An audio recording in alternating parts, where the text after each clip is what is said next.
Legislation's ready.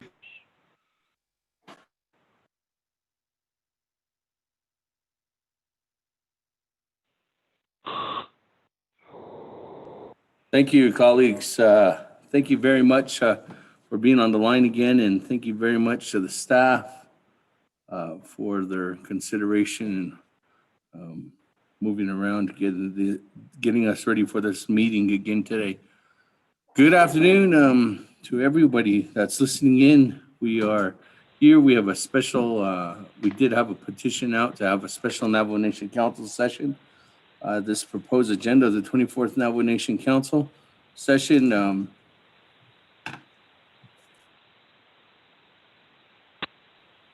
is via telecommunications on today's date, December 23rd, 2020. The time now is 1:25 p.m.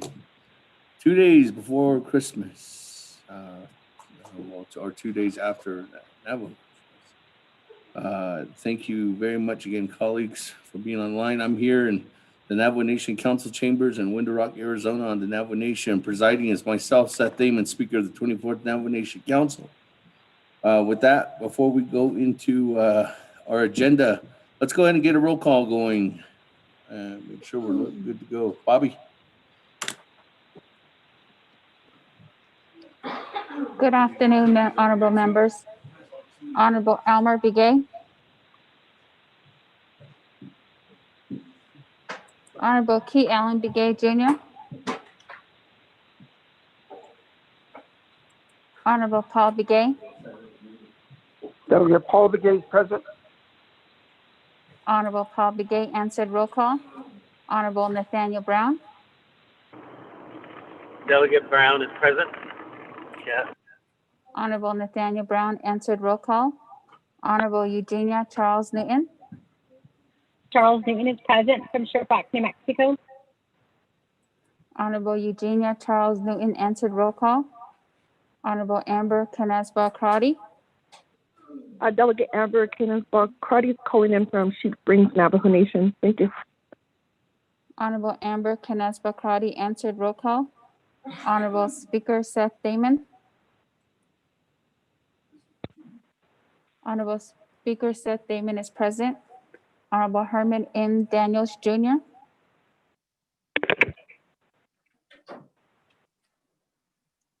Honorable Mark Freeland. Present. Honorable Mark Freeland is present. Honorable Pernell Halona. Delegate Helena is present. Thank you. Honorable Pernell Halona answered roll call. Honorable Jamie Hino. Hino is present. Honorable Jamie Hino answered roll call. Honorable Vince James. Honorable Rick Nez.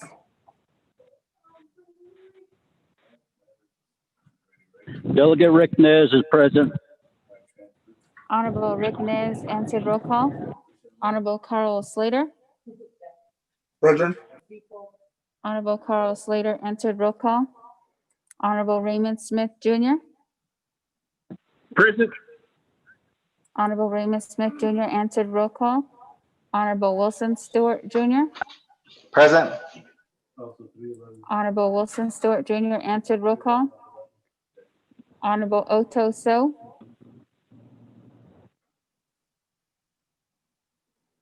Honorable Charlene So. Delegate So present.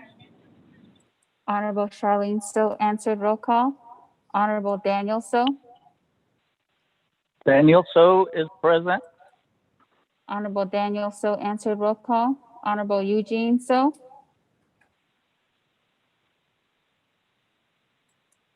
Honorable Thomas Walker Jr.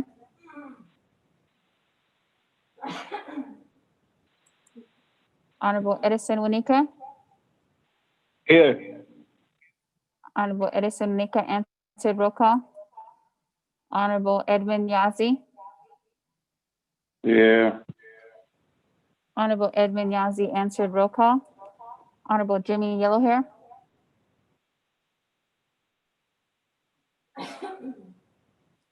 Honorable Elmer Begay.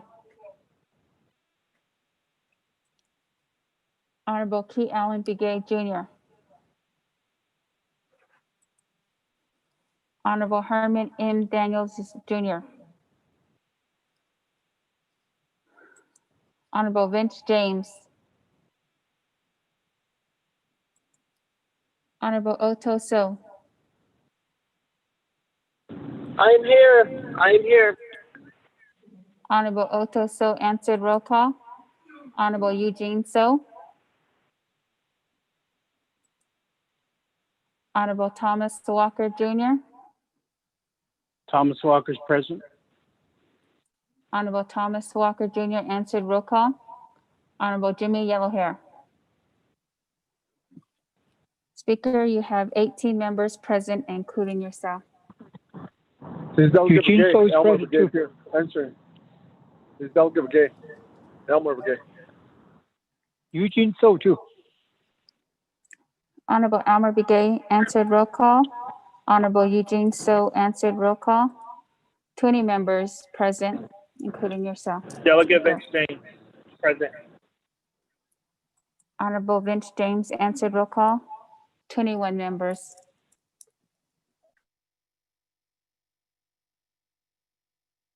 Thank you, colleagues. 21 members present. We have a quorum.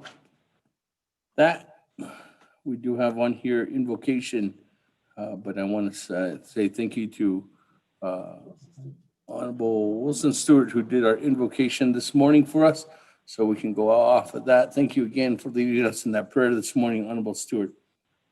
With that, colleagues, let's go ahead and move on down. Recognizing guests and visiting officials of the Navajo Nation. Any recognitions, colleagues? This is Delegate Crotty with the recognition. Yes, Madam Chair, McCarty, go ahead.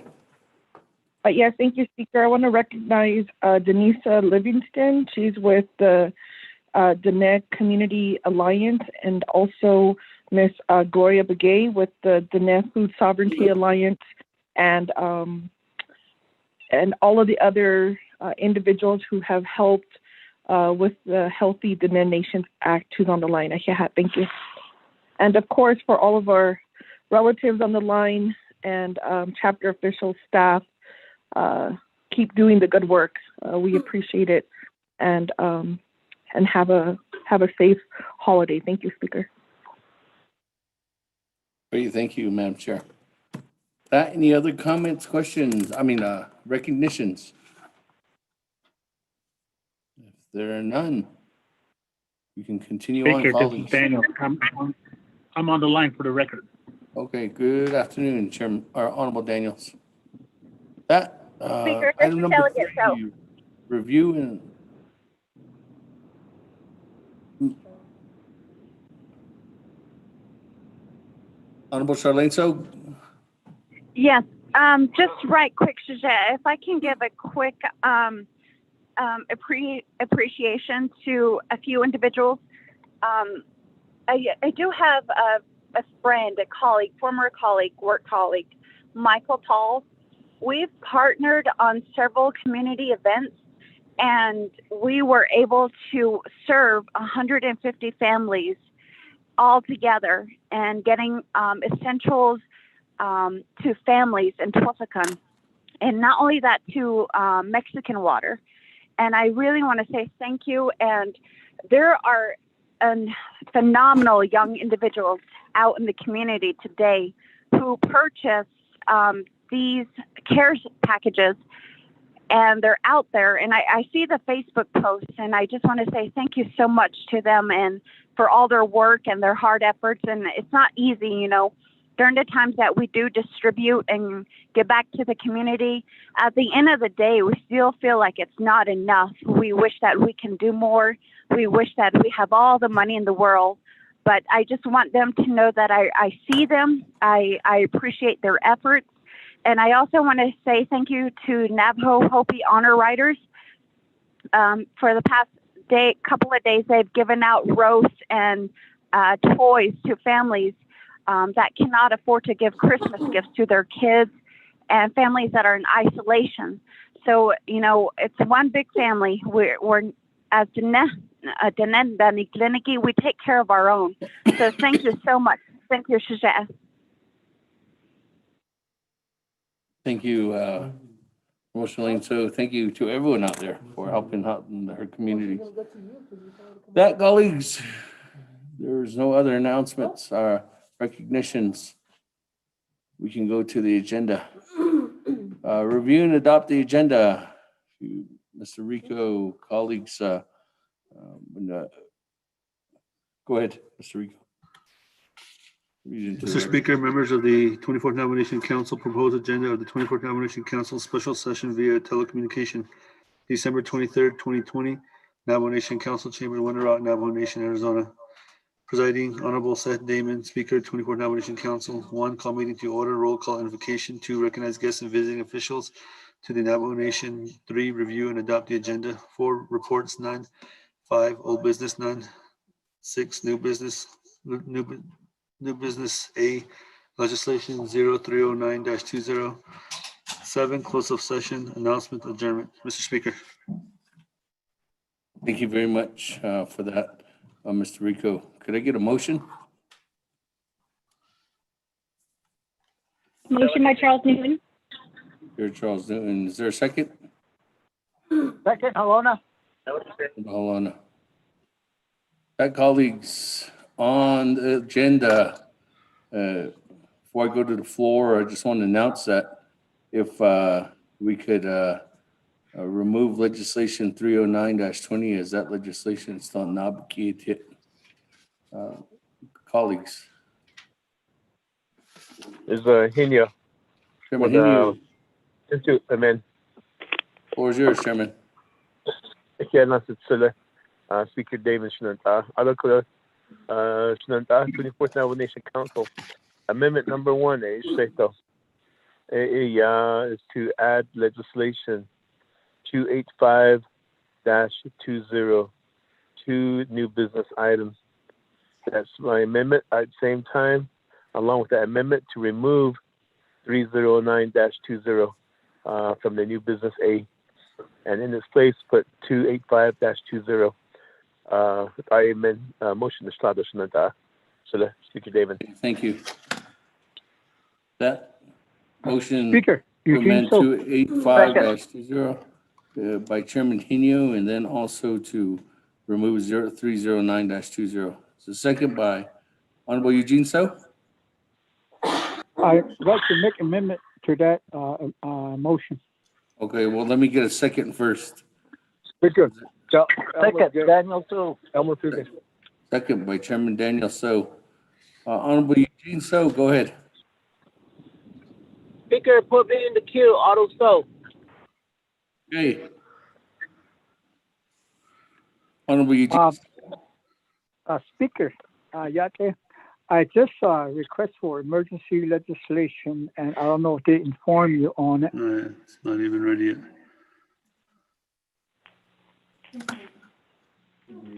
Did they inform you on it? Honorable Eugene So, I was just now asked to co-sponsor that legislation for you so we could get it dropped in the process. It's going to take probably about 20 minutes to get it through the process. Honorable Eugene So, it is not ready at this time. But we can still put it in there after the 20 minutes.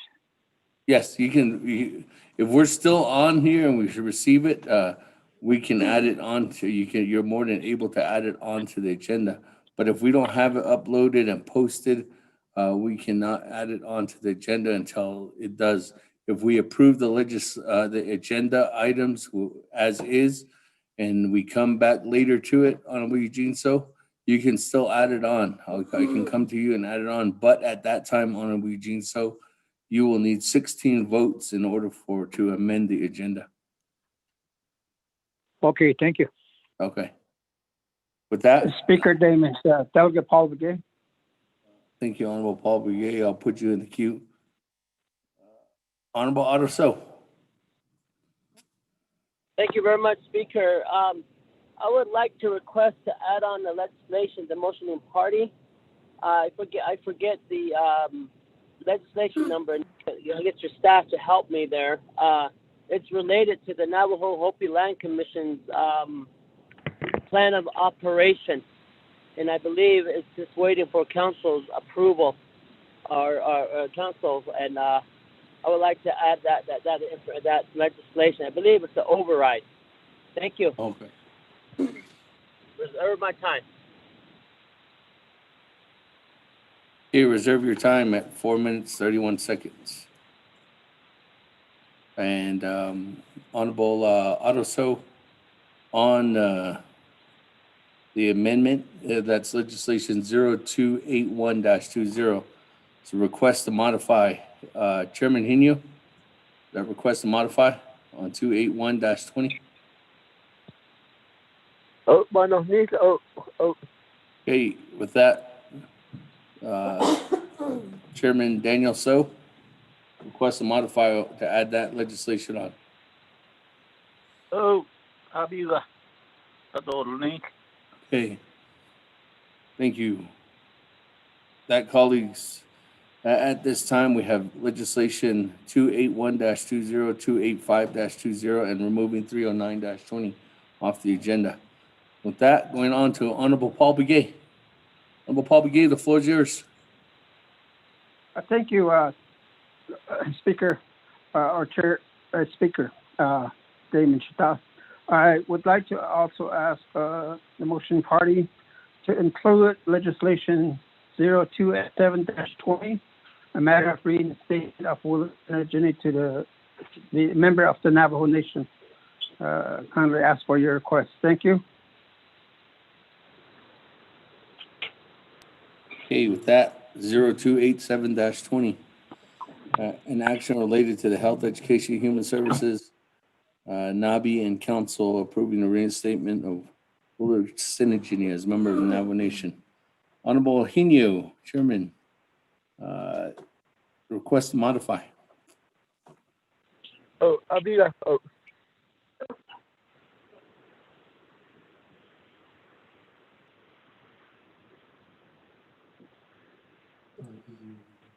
With that, Chairman Daniel So, request to modify. I consent. Hey, thank you. That, moving on down. Honorable Wanika. Thank you,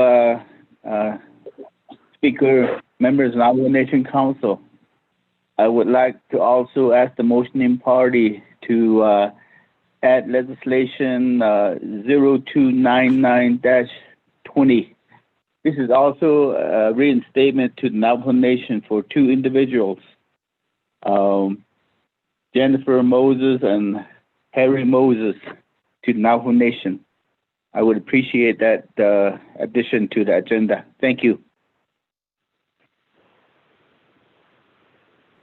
Okay, with that, legislation 299-20 is an action related to Health, Education, and Human Services Committee, NABKATIC Committee, and the Navajo Nation Council approving a restatement of Haley Jennifer Moses and Harry Moses IV as members of the Navajo Nation. Chairman Hinu, request to modify. Tin Arden, tahi bahala o, ashibila o. Abila o. Okay, with that, Chairman Daniel So. I agree. I consent. Okay. Is there any other comments, questions, colleagues? I don't have anybody else on the lineup. On Amendment 1. Speaker Damon, this is Delegate Cruddy. Madam Chair, Amber Crotty, go ahead. The floor is yours. Yes, thank you, Speaker. If I could ask the motioning party if we could add legislation 0278-20, that's the Net Healthy Nation Act. Okay, 0278-20, an act related to law and order, resource and development, budget and finance, health, education, and human services, and the NABKATIC Committee of the Navajo Nation Council, amending Title 24, Chapter 11, Healthy Nation Act of 2014 at Navajo Nation Council, subsection 1001 to 1024. Chairman Hinu, request to modify. Oh, Abila o, Shmenta. Okay, with that, Chairman Daniel So, request to modify. Oh, By consent. Okay. Colleagues, any other comments, questions?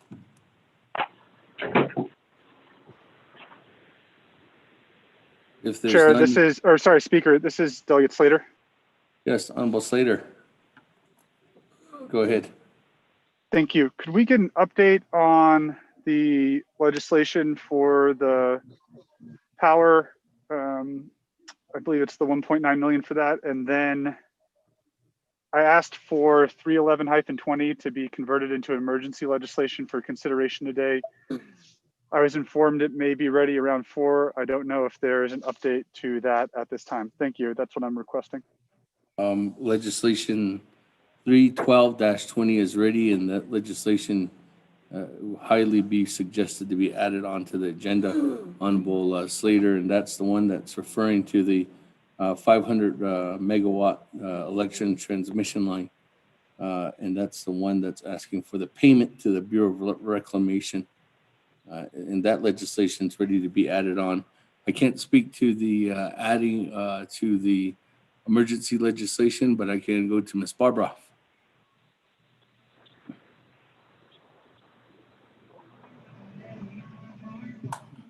I apologize, Speaker. I had another person speaking with me. Which emergency legislation are we referring to? Converting 311 into an emergency legislation. I don't believe it is complete yet. Ms. Lowell is working on it. I'm walking down the hallway to check with her. Where are you? How long have you been? I'm hoping in another hour. We're going to be, we'll have to amend stuff and any documents on the Okay. Thank you, Speaker. Ms. Lowell will need at least another hour. She's still waiting on documents from OMB and the Controller's Office. Okay. It's still being worked on, Honorable Slater, but the transmission line payment legislation for known as 312-20 is ready. Speaker, can I request a modify to include that in the agenda? Okay, with that, Chairman Henio, an action related to the emergency for the Navajo Nation Council approving supplemental funding for the unreserved, undesignated fund balance in the amount of $1,985,296.83 for the 2021 transmission charge for the Navajo Nation's use of the 500 megawatt of electricity pursuant to the Navajo Generating Station extension lease and underlying transmission agreement with the Bureau of Reclamation, waiving 12 NC subsection 820E, F, and J. Request to modify, Chairman Nino. Oh, amiga, With that, Chairman Daniel So is a request to modify. I agree. I consent. Okay, thank you. With that, colleagues, just as an overview, we do have legislation 281-20, 285-20, 312-20, 287-20, 299-20, and 278-20 legislations that will be added on in that order. And the reason why they are in that order is because of the 2/3 requirement that needs to take place prior to hearing, take consideration before we move on to simple majority legislations. And that, after that, colleagues, additionally, to remove legislations 309-20 off the agenda. Is there any other further comments, questions on Amendment 1? Delegate Paul Begay. Honorable Paul Begay, you spoke and you didn't reserve your time. Okay, thank you. If somebody wants to give Honorable Paul Begay some time. Speaker, this is Daniel. Honorable Daniels, good afternoon. Floor is yours. Yes. Good afternoon, Mr. Speaker, 24th Navajo Nation Council. I'd like to yield my time over to Delegate Paul Begay. Okay. Thank you, Honorable Daniels. On Amendment 1, Honorable Paul Begay, the floor is yours with 4 minutes and 51 seconds. Thank you, Speaker, and also thank you to my brother, Honorable Delegate Herman Daniels. Just a quick question. In my area here in the Western Navajo, there are a lot of small businesses, mainly tour guide businesses and stuff like that. They had a lot of issues with the portal being closed to help the Artisans Relief Grant.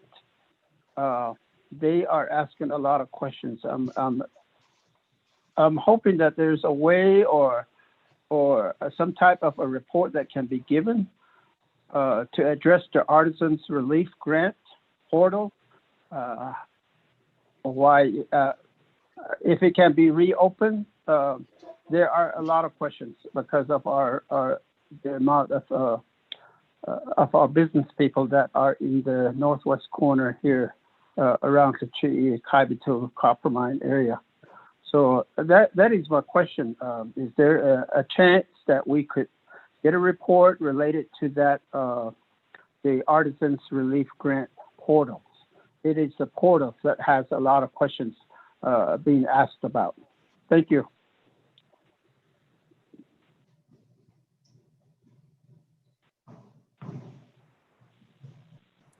Honorable Paul Begay, thank you for that question. There is a possibility you would just have to add that on as a report to the agenda. Now that report, Artist Relief Fund, if we were going to get that, I would look to DCD, our Division of Economic Development, and the Controller's Office, and then have that report. And if there's testimony, there's you would give testimony on that. But that would just be added on, Honorable Paul Begay.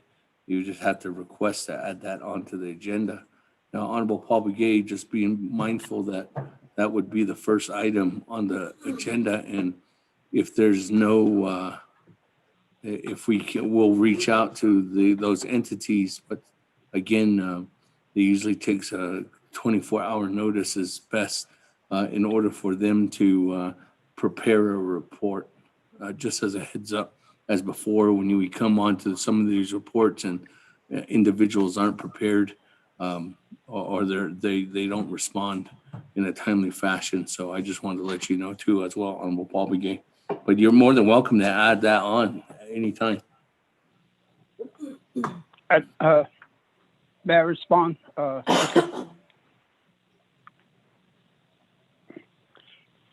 Speaker, if there is a direct or a more specific contact number that these artisans can go through to get their questions answered, that would probably help, since we don't have that 24-hour notice to get them to give a report. I think if we can get a direct line, a line that they can,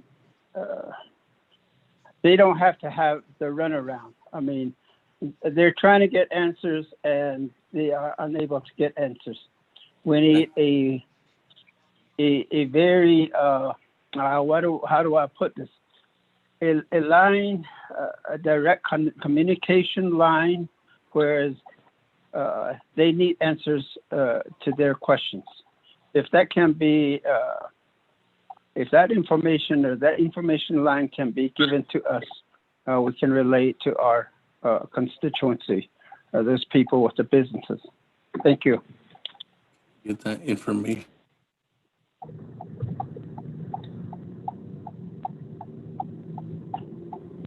Are you going to add that on then as a report, or are you just asking Speaker's office to get that information, Honorable Paul Begay? Thank you, Speaker. Yes, I would like to get them, see if they can get on the agenda to give us a short report on it. Okay, the Chairman For now.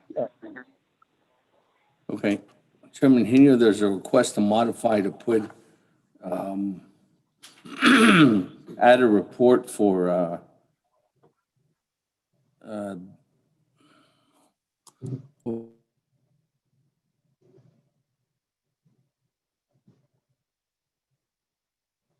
for the Business and Artisans Relief Fund update from most likely Mr. JT Willie and Office of the Controller. Chairman Henia. I should be, if it's just going to be a short report. Okay, again, that's if they're available, start reaching out to them. Okay, with that, Chairman Daniel So. Thank you, Cecilia. The key word is short report. I agree. Okay. That or Artisans.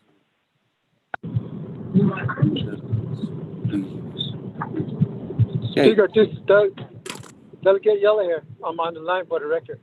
Hey, good afternoon, Honorable Yellow Hair. That colleagues, any other comments, questions Delegate on James. Amendment 1? Delegate Yellow's online for the record. Thank you.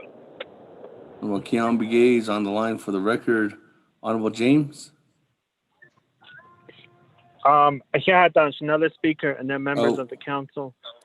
I have a question and kindly requesting the motioning party and yourself kindly requesting to leave legislation 309 on the agenda. Reserve my time.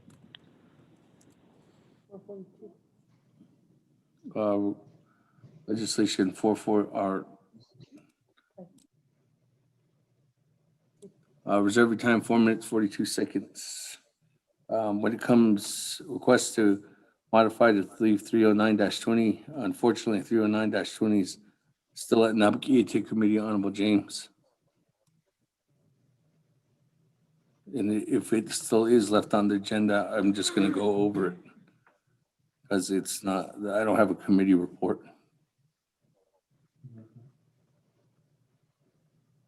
So even though, Speaker, this is Delegate James, sorry. Yes. So even though we took action on it at Navajo, that's not considered for it to move forward. Reserve my time. Honorable James, you can go to Ms. Barbroff for recommendation, but as chairing the committee for legislation 309-20, I authorize that the legislation's invalid to be heard here at Navajo Nation Council. Ms. Barbroff.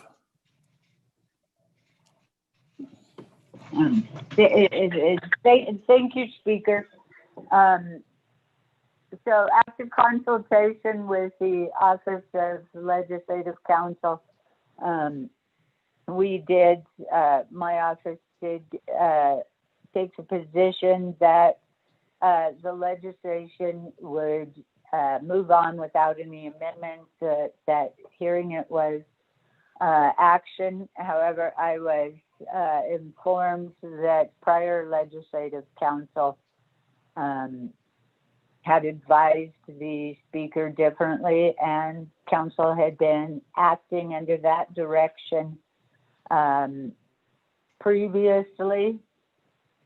So right at this point, you do have legislative counsel, which will be issuing a memo talking about this suggestion or position. But in the interim, Speaker, you have ruled that, as the Speaker, you have ruled that it stays at NABI and should not be on Council's agenda. If Delegate James or others disagree with that ruling, they can challenge it under the challenge provisions in the rules. Thank you, Speaker. And I apologize to council for the inconsistency. Thank you. Order. Thank you for that, Ms. Barbara. Point of order by Honorable Otto. Make it a question of privilege. I'm sorry. But I guess this goes back to what Legislative Council has informed the subcommittees, that any legislation that is added on or on the agenda is an action of the Navajo Nation Council. And with that, I believe it proceeds forward. There was a legislation that was heard at Law and Order, and that's what happened. And we did not, there was no motion, there was no second, but Legislative Council has deemed that legislation to move forward. So how does this... Hey, I need to find out where email me the agenda. Email me. The only difference is that there was a motion and second for this legislation, for that legislation 309, and it was debated on, and we ran out of time. So that is just my thought. If the Legislative Council allowed that legislation to move forward, just because it's on the agenda, is what they deem that it's an action of council or that committee. So I say that it's in correct order, that that 309 should stay on. Thank you. Okay, that, Honorable Otto, thank you. Honorable James, let me go back to you. You can ask, or you did ask Chairman Henio to leave it on, so I'm going to go back to Chairman Henio. Chairman Henio requests to modify to leave legislation 309 on the agenda. Sunanta, Speaker Damon Kudo, the 309 banda city Kudo Telia. Ado George Kohata Diliada. So even night and navigate is at so the one's case. So my motion stands that we should leave it off. Okay. That, colleagues, any other comments, questions? If there's none, James, let me go back. Hold on, Honorable James, you have reserve time. Let me go back to reserve time. Honorable Otto, 4 minutes and 31 seconds. Speaker. Thank you very much. Delegate Daniel So. Number one is that I guess I would like to hear what Legislative Council is going to respond to the question of privilege that I raised, and now I'm using my time. Reserve my time. 419. Point of order. Mr. Eugene So. Honorable Eugene So, point of order, then I'll go back to Barbara. Honorable Eugene So, what is your point? We're in the agenda, the amendment motion, and the amending party amended his amendment. That's what we're on. We're not trying to be on the legislation that didn't go. That's not going forward. It's in the motion that's not going to be on. Okay, thank you, Eugene. So, recognizing we are on Amendment 1, and Amendment 1 is asking for additions, deletions, or any comments on the agenda of the amendment. So with that, let me go back to Ms. Barbara, Honorable Otto question, which I think you stated earlier, but if you want to reiterate that. Thank you. I would attempt to reiterate it. So while the legislation was at NABI 039-20, I advised that per Title 2, 164 A. Just a second, now I'm having to look it up again. A 12, which states a legislation that does not receive sufficient votes for passage by a committee without final approval authority over the matter shall move forward to the subsequent assigned committee or Navajo Nation Council for action.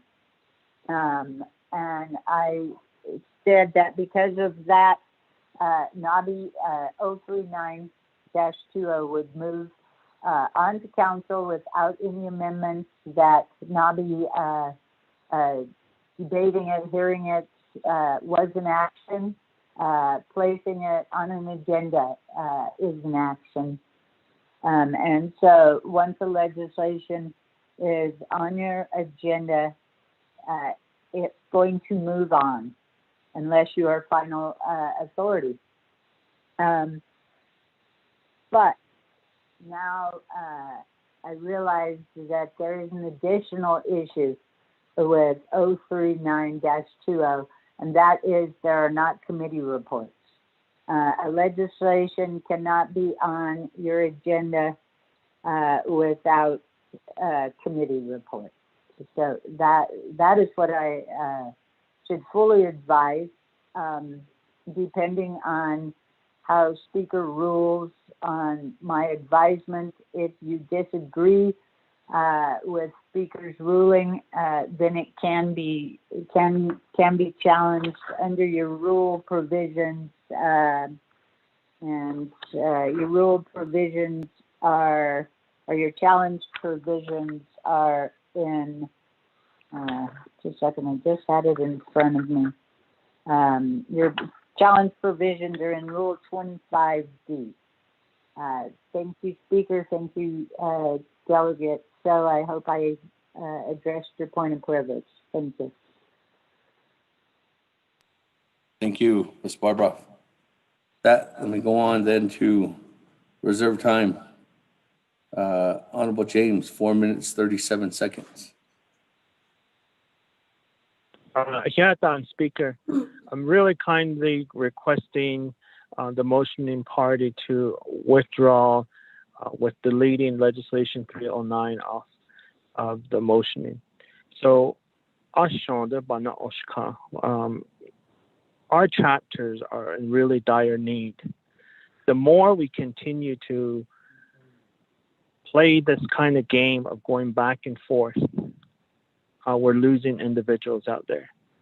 And I want to make this known that, one of my constituents, Evelyn Walker, worked really hard to get a new home for an elderly couple that was living in a travel trailer with broken windows and whatnot. Southwest Foundation gave a new home and equipment was needed. Stove furnitures were all in that home, but they couldn't get into that home until steps were made and dirt were moved. But as of 3 days ago, that individual, Grandpa Cordell, passed away and froze to death in the travel trailer. And this is what I mean. Our chapters are hurting as we continue to bicker at one another and continue to play this game. We need to move forward with assisting our chapters with equipment. They need help out there. And just imagine if my chapters had a backhoe or something, could have put dirt so they could move into the new home trailer that they received. But now they can't. They still can't. The steps still not completed. So that's why I'm kindly requesting that we keep legislation 309 on our council agenda and let's move forward. Let's help our chapters. What is wrong with us? Let's help our chapters. Kindly requesting. Reserve my time. Thank you.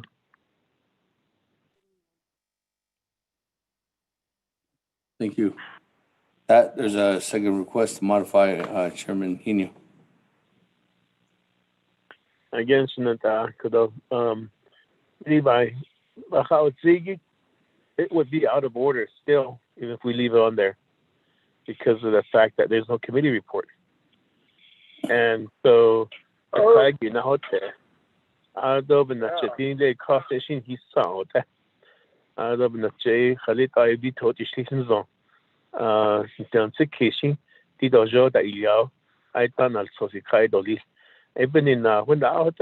my motion stands, but if we on a separate motion to add it back on, or say on some other case, so I cannot.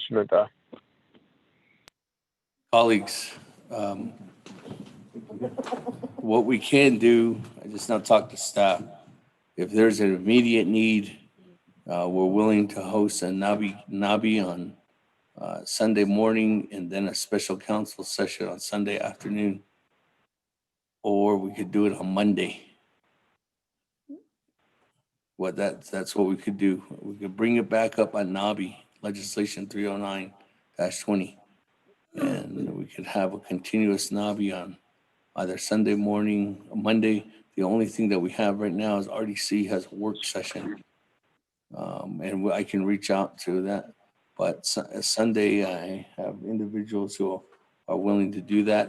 I'm going to send out a request for a special session, and there'll be two of them. Well, actually, I'd really like some guidance from the council. But that's a possibility that we can have in order to hear the legislation and move it forward. I will make that motion. With that, any other comments, questions on legislation or on the Amendment 1?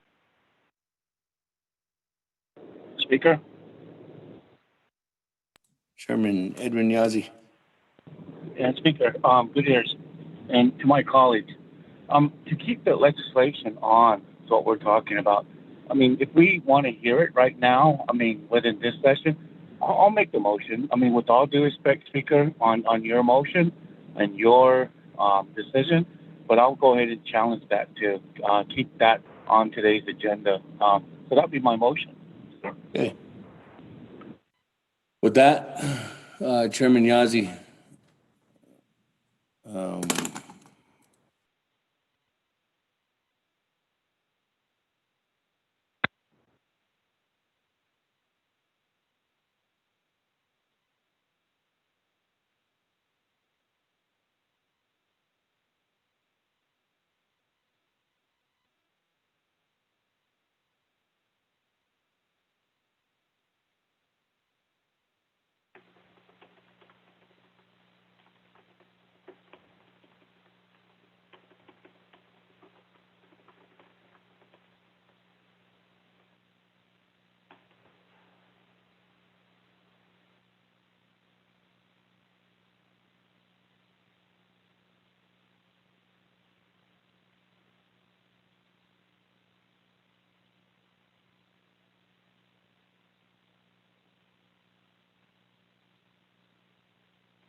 Hello?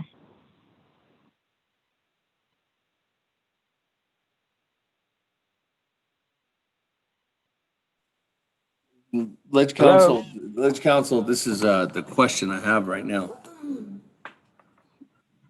I don't know if there's a challenge in question right now because the question is that Chairman Hino has taken the recommendation to delete legislation 309-20, and that's seconded by Chairman Daniel So. Now, because of that, that's in the amendment of the language of the legislation. So Chairman or Chairman Edmund Yazzie is wanting to challenge to keep that in the amendment or not. That would be up to Chairman Hino or Chairman Hino who holds the motion. Yes, Speaker, I agree with you. Right now, as I'm following things, Chairman Hino is asking for the legislation to be deleted from the agenda because there is no committee report, so it's actually not eligible to be on the agenda. So Okay. there is no challenge at this point in time. There may be a challenge later on if there is an attempt to add it. Okay. Thank you, Speaker. So what this is then, Chairman Yazi, is that once this goes through, I will come back to you through the amendment. We will vote on the amendment. I will come back to you. And if you want to add on 309-20 onto the agenda, and at that time, I will say no, because there's no committee report and it's still at NABI, then you can raise that challenge to that, Chairman Yazi. Copy, sir. Okay. So with that, any other comments, questions on Amendment 1? Go back to reserve time. Honorable Otto, 4 minutes, 19 seconds.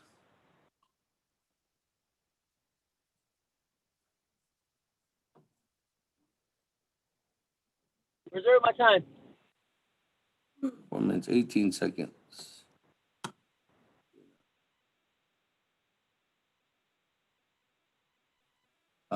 Honorable James, 2 minutes, 41 seconds on Amendment 1. Nana speakers and other members of the council. Adotan Siyat, Honorable Jamie Hino. Padol, my third request to you. Hajo bana oshkahako okoko challenged noido okot abade ko edo yashonda okoko alashon jono ashka yata digni ne put ashka need what dole hiti no kai zi na ko ebe na oshka shi ya ko Honorable Jamie Hino. Just leave it on the agenda for us. Ado adabane edo lichashi hait al hagunen ha do losh jukot ko table that's edo that's oppose edo that's move forward dole ado amendments not that dole ni lako hot ba na inch kan hala the art for chapters but that ko and na hot interest thousand. So with that, I want to make that my final third request. Dean de la le hat and Dean going to see by now just stop both the non-stop neither. Okay, with that, I'll go ahead and reserve my time. Thank you, Speaker. 1 minute, 28 seconds. Chairman Hino has requested to modify. Question of privilege. Question of privilege, Madam Chair, Charles Newton. Thank you, Speaker. And also, thank you, Shanella, Honorable Vince James, for making that request. Shanella, the Honorable Henyo for holding the motion. So my question of privilege is, if Honorable Henyo does decide to just leave it on the agenda, are we setting a precedent that legislation can be added at council without a committee report? That's my question of privilege. Thank you.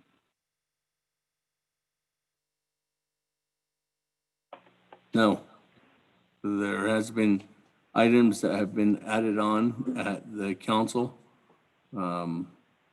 before, but when we did get to them, we moved on past them, and we just didn't hear them. And the reason why was because at that time, myself or individuals who are chairing the council session have just moved on and recognized that because there's no committee report, there can be no action taken at council.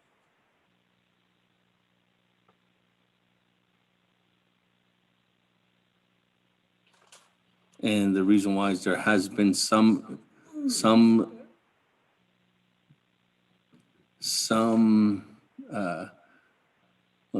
let me take an example, Madam Chair, Charles Newton. At the winter or fall, summer, spring sessions, there's agendas that are put into place and added on and put into the record and posted. And it depends on sometimes that those agendas move forward and adoption happens and staff or colleagues don't clarify that there are still no committee reports added to it. And there have been times when those had to just be deleted off the agenda or just moves on.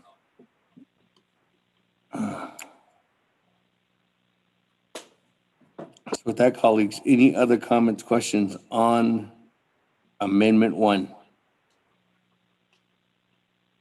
If there's none, Honorable Otto So, 4 minutes, 18 seconds. Reserve time. I will reserve my time. 4 minutes, 17 seconds. Honorable Vince James, 1 minute, 28 seconds. Thank you, Speaker. I asked for a third request. Oh, yes, Was that sorry. confirmed? I was going to Chairman Henio. I'm sorry.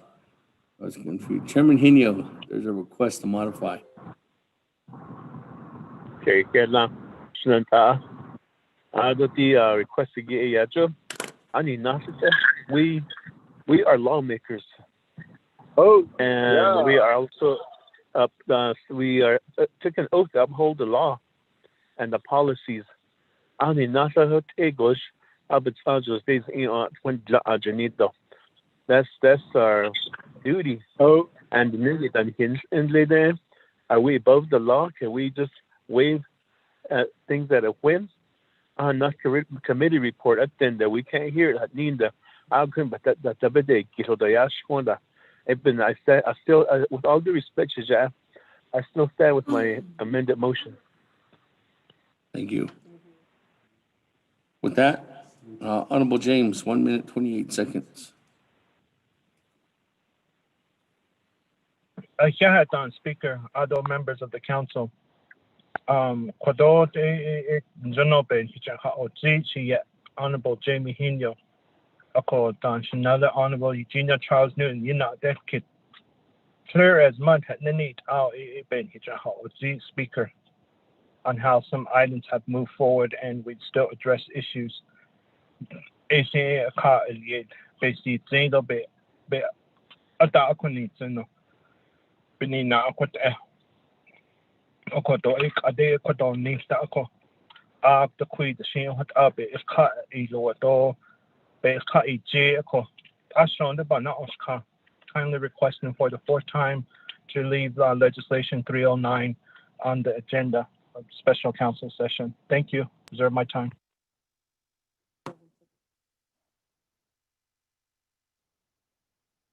37 seconds. Reserve your time. Honorable James. Honorable James, Chairman Henio, I just received the committee report for 309-20. Signed by Honorable Carl Slater, Chairman Pro Tem, Navigated Committee.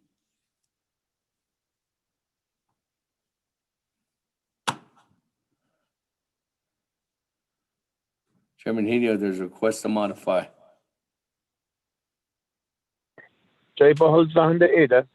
Committee report. We need to do things right. But we also have to be mindful of the policies that we're bound by. So even that's why I held my ground. Actually, trying to use the people as and everything. But again, we need to be mindful as lawmakers. I did committee report. I've been not so sure about, but not any behind it. I had to ask for. So I've been not sure, but the amendments that they is quick each machine though. So been not sure could should say the cases. But I could go say I'll be 309 when the is sort of. I thought I don't change how to need other. I am not here. So even that I big shouldn't die. So Service Speaker Damon D309 to committee report. So Lona I've been done so.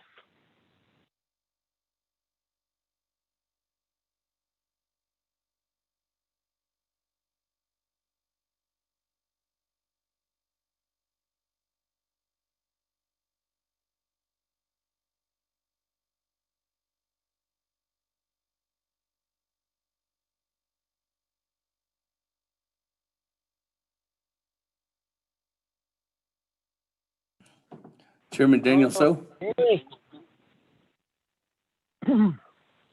Thank you, Satilla. Speaker Damon, Che, Honorable Jamie Hino. Thank you for holding ground and today on the ihigit a states do committee report hullo do a she what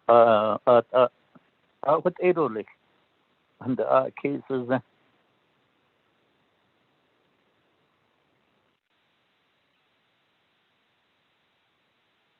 I agree and I consent.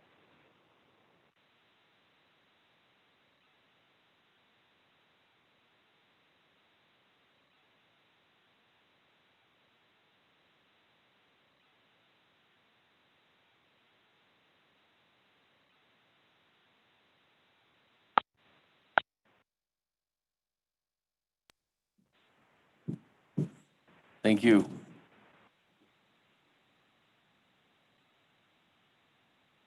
Thank you, Chairman. With that, 309-20 is out of the amendment. Colleagues.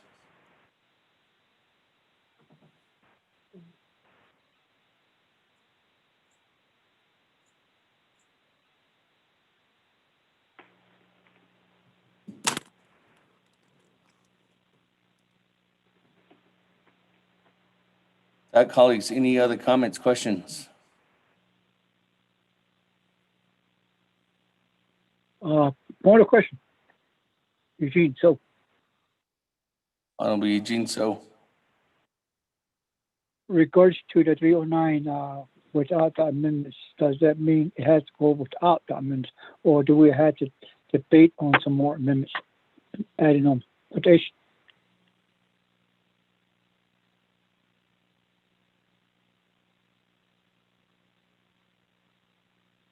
Moving forward, because NABI did not adopt a final legislation and recommendation to council, all amendments that happened at NABI are invalid at this time.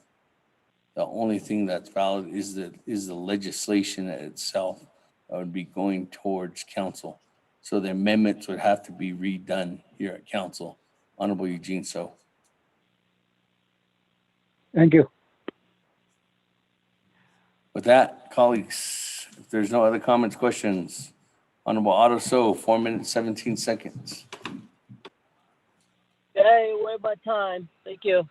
Hey, that Honorable Vince James, 1 minute, 28 seconds. 37 seconds. 37 seconds.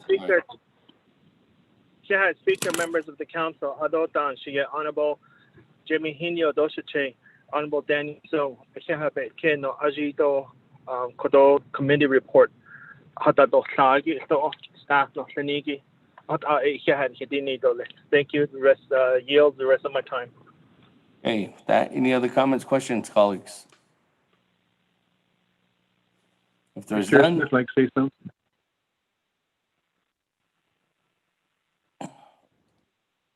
Vice Chair Smith, go ahead. Thank you, Speaker. Oban this case, so oko in not he date. So they run the 6 months. Now so 1 o'clock early. So by yet kiddo, so that the look at they have 309 amendments be not so that they know. So they run out of those words. She's got egg. So, Nanigi. Here chapters that your kid. I call the back with on the finish and add on the finigi. That's kilo that they leave either. I thought that's on his son now. The Nelly can lady. Should all have this. Should all have this. Not so bad it, huh? Not so actually, yes, not so that's but not. point of order, but don't need. A question on dash order. Oh, you case in the cut. Quishi pitasso. The agenda. Nizado lord. Case on that. Under the Zundich master. Under the J date. Oh, Naso. Bedo Art. 309-20. Okay, now can't either. The next year you have Nasan Bay, the present day. The East Sado, I don't hit near the classy. Okay, now can't. Din the dot ato, Nasa dot the present day. Shine had on it. How about Aro? Oban's case. It's our veto, it's our veto, already. When the crowd hashi, the chapters and dash the store hashi, General Kate and dash the. But oh, now can't, and yeah, but this is the leader, Shananta Anthony. The hair la, Nasi Kato, can't eat Chato. Thank you, Speaker. I reserve my time if I need it. Hey, it was every time 2 minutes, 29 seconds.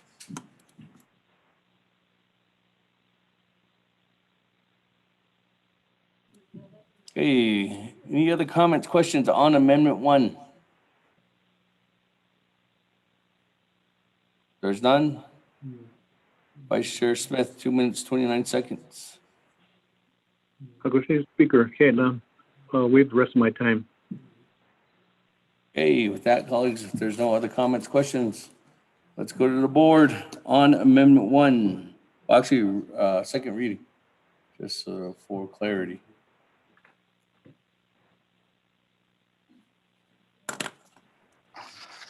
Mr. Speaker, members of the 24th Navajo Nation Council, Amendment number 1 is to add legislation 0281-20 as new item A, legislation 0285-20 as new item B, legislation 0312-20 as new item D, legislation 0278-20 as new item E, legislation 0287-20 as new item F, legislation 0299-20 as new item G, and also add report A, update report.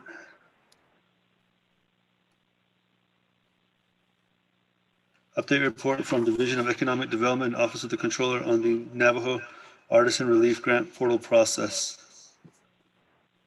Mr. Speaker. Okay, go to the board. Vote. Honorable Elmer Begay.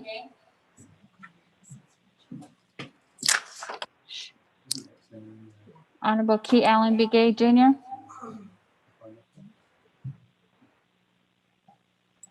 Honorable Paul Begay.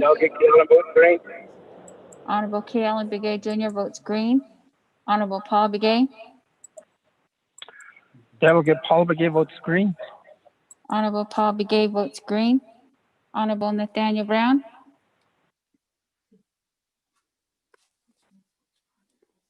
Honorable Eugenia Charles Newton. Charles Newton votes green. Honorable Eugenia Charles Newton votes green. Honorable Amber Canasba Crotty. Delegate Amber Canis-Crotty votes green. Thank you. Honorable Amber Canasba Crotty votes green. Honorable Herman M. Daniels Jr. I vote green. Honorable Herman M. Daniels Jr. votes green. Honorable Mark Freeland.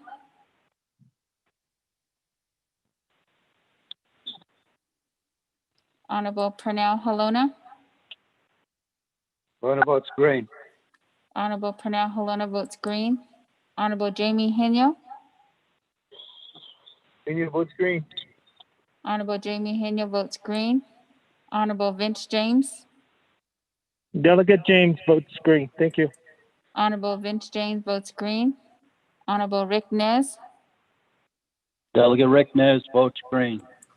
Honorable Rick Nez votes green. Honorable Carl Slater, Delegate Slater Green. Honorable Carl Slater votes green. Honorable Raymond Smith Jr., Green. Honorable Raymond Smith Jr. votes green. Honorable Wilson Stewart Jr., Green. Honorable Wilson Stewart Jr. votes green. Honorable Otto So, Vote green. Honorable Otto So votes green. Honorable Charlene So, I vote green. Honorable Charlene So votes green. Honorable Daniel So, I vote green. Honorable Daniel So votes green.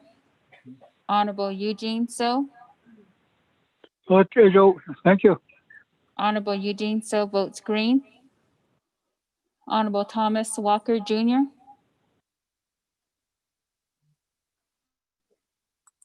Honorable Edison Wanika, Green. Honorable Edison Wanika votes green. Honorable Edmund Yazi, Green. Honorable Edmund Yazi votes green. Honorable Jimmy Yellowhair,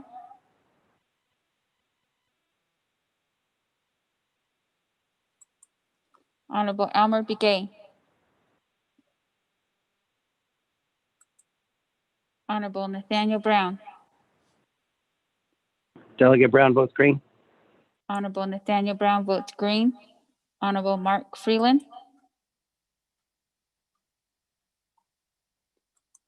Honorable Thomas Walker Jr., Honorable Jimmy Yellowhair. Speaker with a vote of 19.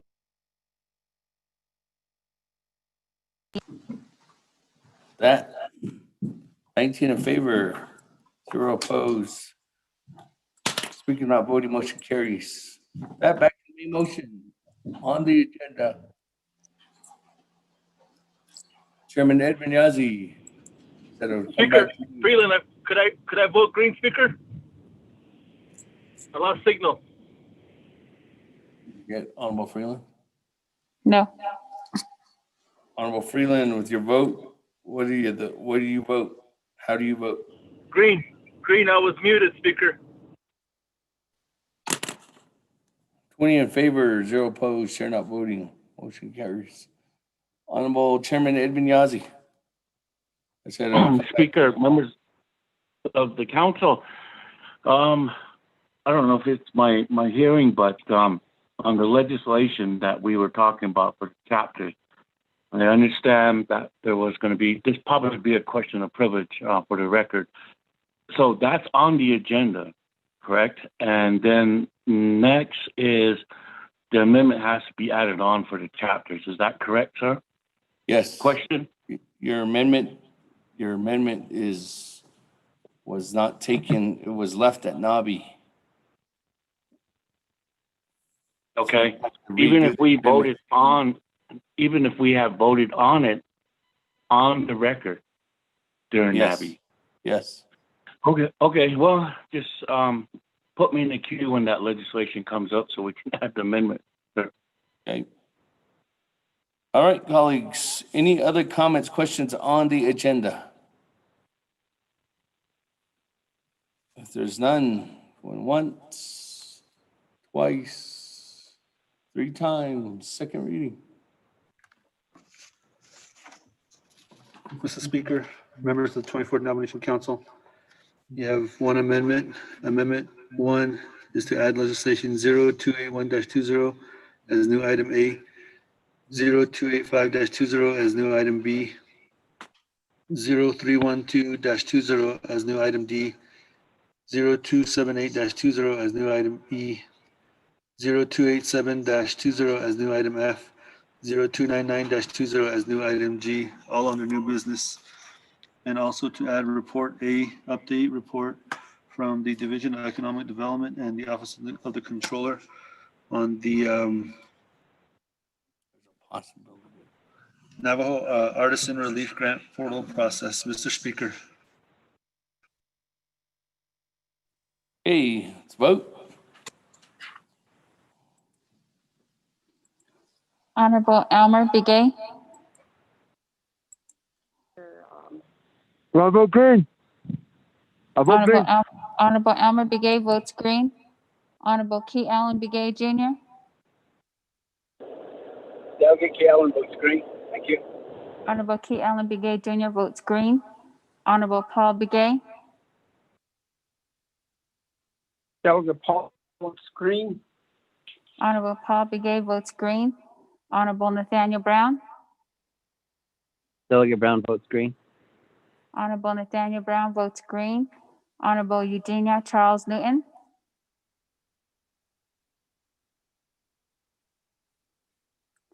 Honorable Amber Canesba Crotty.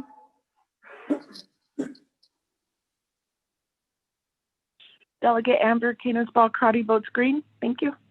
Honorable Amber Canesba Crotty votes green. Honorable Herman M. Daniels Jr. Green. Honorable Herman M. Daniels Jr. votes green. Honorable Mark Freeland. Green. Honorable Mark Freeland votes green.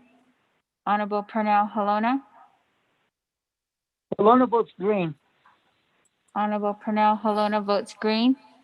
Honorable Jamie Henyo. Henyo votes green. Honorable Jamie Henyo votes green. Honorable Vince James.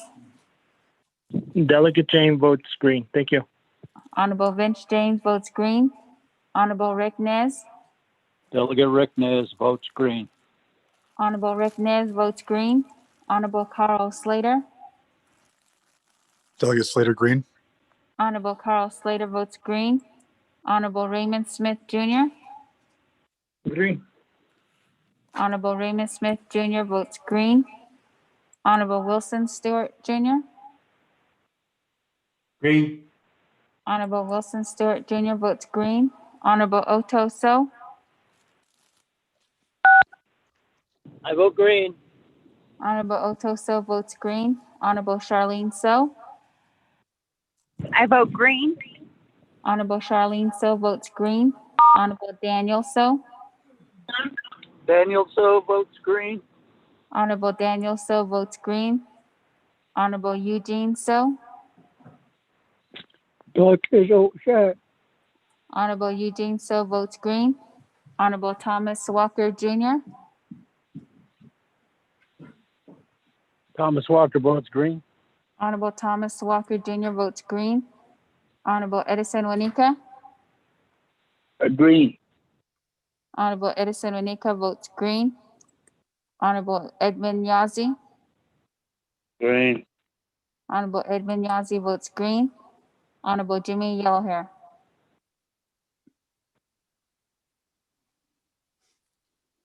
Honorable Eugenia Charles Newton.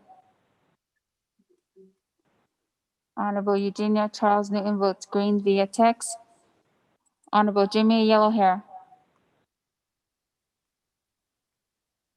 Speaker with a vote of 22 yeas and 0 nays. Speaker not voting.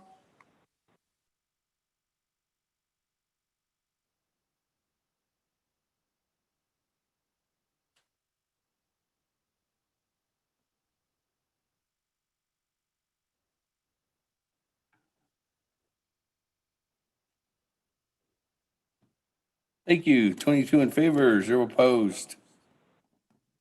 Speaker not voting, motion carries. That, colleagues, let's go on down.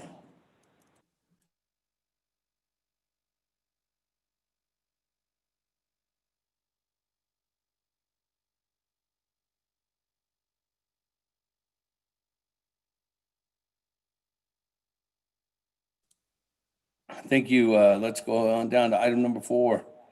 That reports on the business and artisan relief requested by Honorable Paul Begay. Is Mr. J.T. Willie on the line? Yes, Mr. Speaker. Okay, Mr. Willie, I don't know if you've heard earlier the discussion from Honorable Paul Begay. He's looking just for contact information and update on your program there. And guess some individuals from his area are looking to receive some guidance and maybe some assistance from your office. So, Mr. Willie, the floor is yours. Thank you, Mr. Speaker. Ado ikeha nihibesbasa ana ado shitla ash Mr. Paul Begay. I do have a report that I have been sending out to the update meetings that have been taking place from the Office of the Speaker. Each report contains contact information. So what I did just now is I sent the report to Madam Chief of Staff, Shade Sherilyn Yazi, to send out to honorable members. This report contains all of the latest contact information that we have been providing for our constituents and applicants to the Business and Artist Relief Program. It's located on the last page of the report. This report is report number 17, and it does contain all of the information in regards to where we are at with the Artisan Relief Program, where we concluded, as well as also the information that Shekna Ash had requested from us. We also have, again, in the report, the latest updated information for honorable members to see. The program concluded with the total applicant pool of 6,348. Of those, the amount of awards went out for around $29 million. Out of that $29 million, the artisans had a total amount, the extended offer happened for 4,372 applicants. Artisans that received the funds from us were 3,255. They outnumbered the businesses just because of these individuals are very vast in numbers. And now that we have the information from them of where they're located, it adds to the necessary data that we needed moving forward to really strategize how we can continue to offer support to many of our Navajo entrepreneurs. The Artisans Relief Program succeeded to $15.9 million. The projected amount was at $16 million. So therefore, we're at about a 90%, 98% success rate for this program. The business program had a total approved applicant of 1,117 and the amount of 13.1 million. That amount, again, was allocated a higher dollar amount in this when we were at 37% of success for the applicants through the Division of Economic Development. Total in all, we've had individuals that have been working at our central office in St. Michael's, and we also have individuals who were located at our regional offices, specifically providing support for the Artisan and the Business Relief Program. These individuals were designated to provide technical support and then also to provide necessary updates to individuals. The Navajo Nation had went into a closure on both the executive and legislative side, so therefore the individuals have been grounded for the time being with only the central staff available in St. Michael's. The last sheet of the report has all of the contact information, emails for individuals located at all of our service areas, even for those who have been grounded at home for the time being. We do have an individual in Tuba City, one in Shinle, one in Aneth, one in Shiprock, and one at our Church Rock regional office who's actually stationed out in Crown Point. Their emails are attached to the report that was sent, and then also their contact name information is also located in that document. We are at December 23rd and have concluded the program on November 20th per the NABI legislation that reallocated the funds to the Hardship Assistance Program. At this point right now, we have been just doing closeout reports with our applicants. This closeout report is the report that they send back and have estimated about 6 months to conclude that report with us for both the artisans and the businesses. Those individuals that have not concluded their final submitted report, we have been contacting them to provide the necessary information to close out the grant that they received from this particular expenditure program. We have concluded this program again with the Office of the Controller and the audit firm Baker Tilly, who has been partnered with us to provide this service. The portal that was created is still open, that offers just the information that we need to pull applicant information. There have been numerous requests for application updates that we have been providing via phone or via email. There are also requests on check disbursements that took place. We have a very open communication with the Office of the Controller and Baker Tilly, who have provided immediate responses to us when it comes to some check situations. At this point, we are just trying to make sure that everyone has received their payment. Those that have not received a check have either had complications with their mailing information. We've had to send checks and cancel checks several times so that the check makes it to the applicant. There are also some individuals who received the check that they had, when they originally requested, they was put in their business name, but they were unable to cash that check. So therefore we had to reissue some checks to those individuals so that they were able to get the bank to recognize their check. The institution that we worked with was Wells Fargo. They were also very cooperative in our efforts through this program. Wells Fargo was the issuing entity as well. We did run into errors with other bank institutions who did not recognize these checks. Therefore, it caused a big holdup for those individuals who received funds because those banking institutions clearly denied them or had asked for verification, which DED, as well as Office of the Controller, the CARES Help team, was able to provide assistance for these individuals. So therefore, at the conclusion of the program, right now, as I had mentioned, we're just doing a closeout report with all the individuals. I will be providing that update to leadership once we have closed out a number of these applicants for both the Artisan and the business relief programs. Like I mentioned, they do have a time frame to provide that update. Some inquiry was just based off of if the individuals had to spend the money by the 30th of this month. However, that only applied to us getting the funds expended by the 30th. The applicants do have a different time frame when it comes to expenses of the funds that they requested from us. They're outlined based off of the individuals' identified resources for expenses, from labor expenses, COVID-19 prevention expenses, marketing update expenses, technical service expenses, as well as also other amenities when it comes to business expenses that each of these individuals have encountered through this time. So I will conclude there. Mr. Speaker, Otto Shifran Ash, thank you very much for this opportunity to provide the report.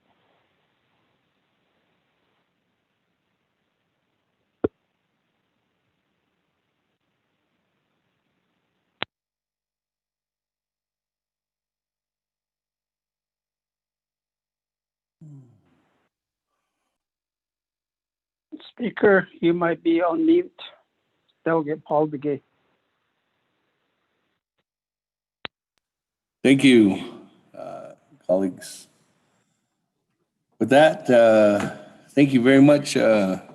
JT Willie, thank you very much for responding to as quickly as you did to the request to do the report this afternoon. With that, colleagues, Mr. Willie has concluded his report. Speaker. There was a Delegate James. There was a report, a written report sent out by Ms. Sherilyn Yazzie at what time? At 2:51 p.m. So with that, colleagues, is there a motion? Honorable James, is that you motioning to accept the report? Motion and question. Motion by Honorable James. Second. Second, Paul Begay, and question.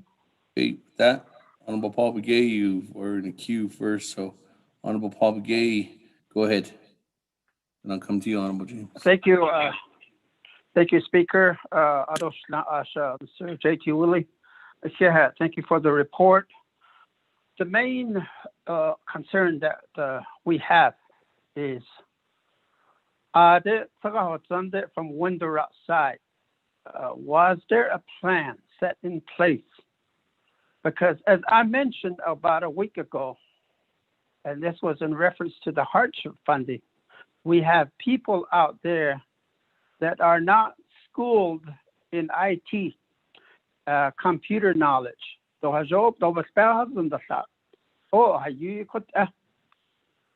Today we were talking about the vendors. The vendors consist of those people that are trying to make do with what they have. And in this case, crafts that they make, the arts, the jewelry that they make, and sometimes even food, just to make ends meet, just to put food on their table, just to buy clothing. This is how people make a living. These people that don't have the capacity to work the computer, somebody think about that, because when it came to the portal, a lot of them didn't know how to put information into the portals. A lot of them were surprised by how quickly it came and how quickly it went. And what they're asking now is there is a way. Yes. I'm sorry. Honorable Elmer Begay, if you could mute your phone. You keep going in and out, off and on mute. Thank you. Honorable Paul Begay, I'm sorry for that. Thank you, Chair. Speaker. What they're asking and pleading is that they be given a chance to address this portal issue.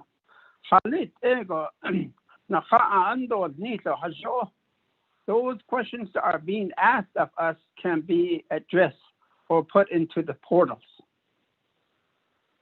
Because again, I will keep referring back to our older people. These vendors that are spread out all the way from Cameron, all the way through Bodaway Gap to Tachi, and on towards the east. There are many of them. And there are a lot of our older Navajo people. Those are the artisans that we're talking about. And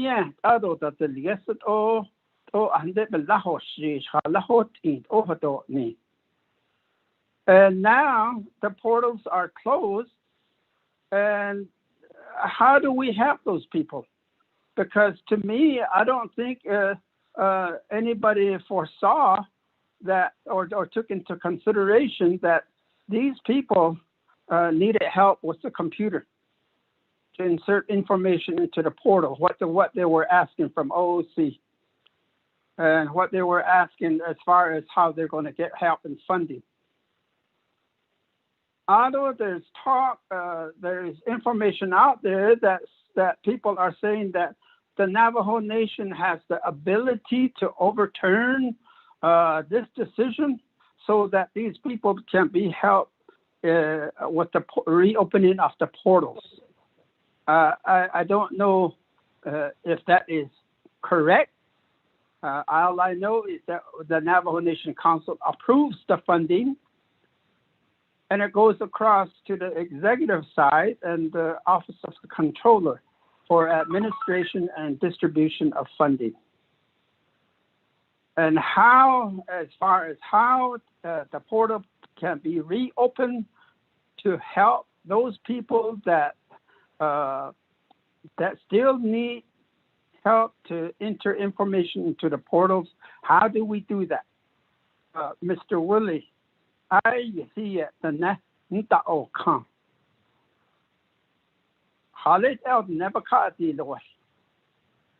Perhaps I can also make a request by your office of the Controller, to meet with our artisans that are concerned with this issue in Western Navajo. That way they can get direct answers right now, it seems like this thing about the portal just bypassed them, and they didn't even see it coming. And now they're looking back, and it's gone. That they called November 20th. Oh, I thought me. And we never. The offices up here in Window Rock never took into consideration that a lot of these people cannot use the computer, cannot complete the forms that the portals are asking to be inserted. If you can help me get your office to arrange a meeting where we can have a question and answer period, so that these artisans can be satisfied with the answers you provide, that would help. Right now, like I said, the Navajo Nation Council just approved the funding.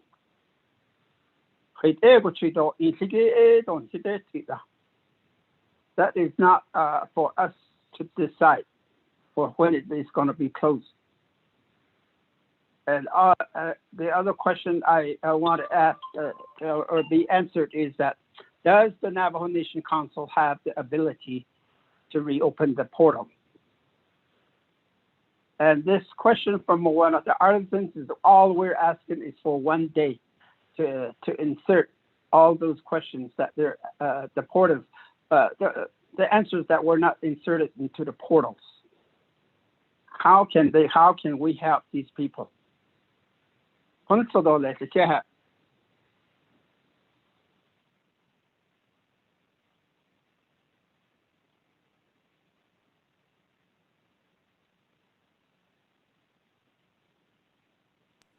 Thank you. With that, let me go on down to Honorable Vince James.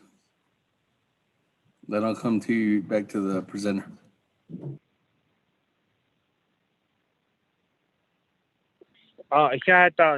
Speakers, nada ado nana the members of the council, ado dan select Mr. J.T. Willie.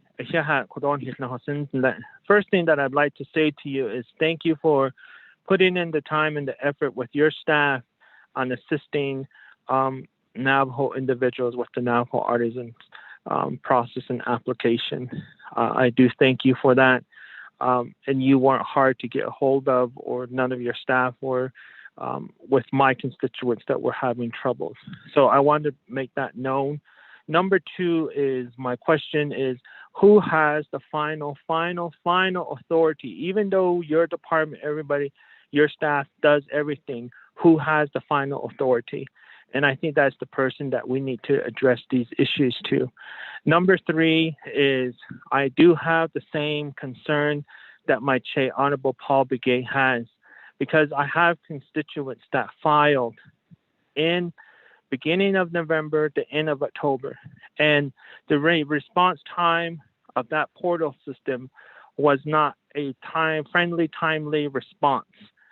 And eventually, when it got to November 17, 18, there's where some of the response were coming back in. And in return, the artisans were submitting their document, or they did what they had to do on the system. All of that was submitted by November 20th. But because of the portal system, it did not accept any of these individuals until after midnight on November 21st.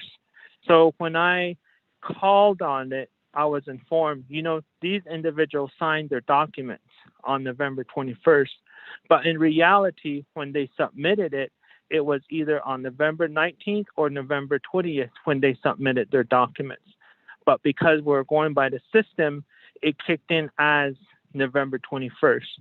And so I have some artisans that came to me with those concerns that, what do we do now? And are we going to blame the system now? Or are we not going to blame any others, but and say the system kicked in the dates? And I went back and forth with this with Office of the Controller, but at this point, I just really need to know who has that final authority and to see if we can move forward with assisting our artisans that actually had their document submitted by November 20th, but because of the portal system, it kicked it in on November 21st as their date, and they lost out on that payment. So, thank you for reserving my time. Hey, that.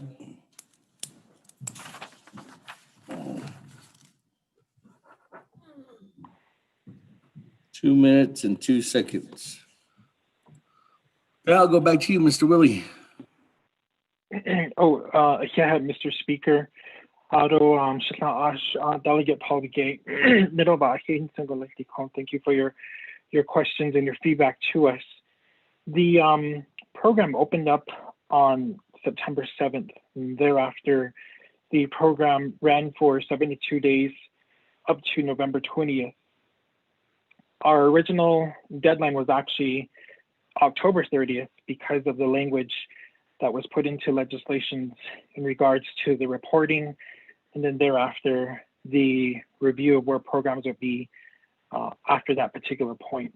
So through those weeks of providing updates to leadership that happened every Friday, feedback was received that we did need to get out more into the field. We understood that very well. Therefore, about 3 weeks in, those concerns were addressed with OOC, Madam Controller, and to the Point team of order, at Baker Tilly.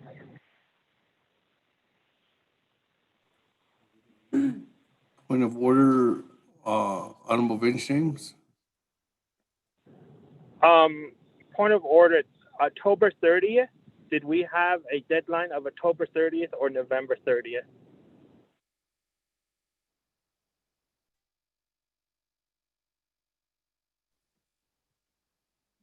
Are you referring that question to me? To JT Willie, because I believe he said October 30th. I think that was incorrect information. I think it's November 30th. Mr. Willie? Yeah, Shana. There is language that was listed in our expenditure plan that had a review for October 30th.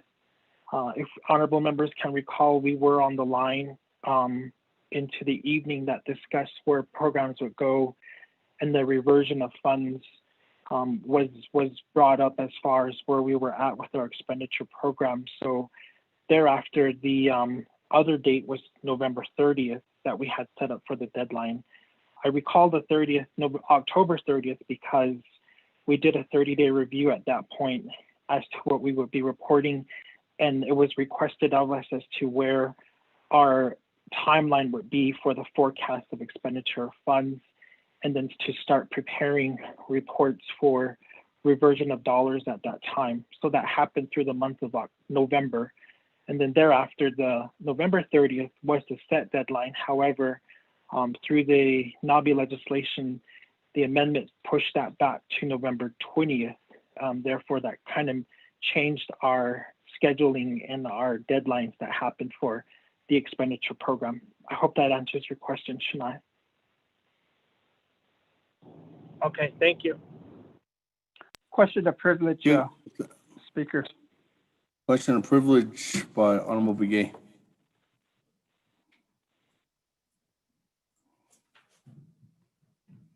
Honorable Paul Begay.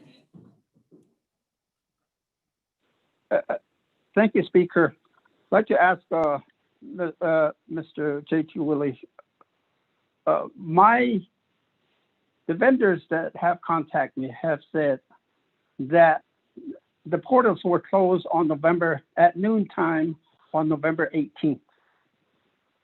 Is there any verification to that? Because we're saying November 20th, November 30th. Which day is it that the portals were closed? The report that I'm getting from these concerned people, the vendors, is that they were closed and they could not do anything after noontime on November 18th. That's my question of privilege. Thank you. Thank you, Honorable Begay. Mr. Willie, I'll go refer back to you. Oh, yeah, Mr. Speaker, Ado Shekna Ash, to answer your question of privilege, you are correct. November 18th was the closure of the portal that happened at noon. There was actually, this is when the communication happened between DED, OOC, in regards to what that timeline would look like. Although November 20th is listed as the deadline date, November 20th at 5 p.m. by the legislation that was put in place to revert the funds had to have a final approval by November 20th by close of business, which is 5 p.m. So thereafter, the individuals that applied up to the 18th at noon went through a review process into the later day up to Thursday. And then at the conclusion of the review that happened from the audit firm to us to OOC for final approval, then thereafter they were sent an award notice. They were given the time frame to accept that notice up to the closure of business on the 20th of that day, because at 5 p.m. on the 20th, we had to identify the funds that needed to be reverted thereafter to the hardship assistance program per the NABI legislation for the reversion of dollars. So therefore that closure did happen on the 18th. And then just to add further. Thank you, Mr. Willie. Question privilege, Paul Begay. Honorable Begay, what is your question of privilege?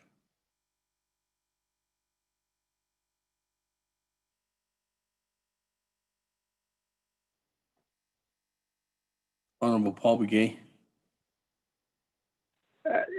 Thank you, Speaker.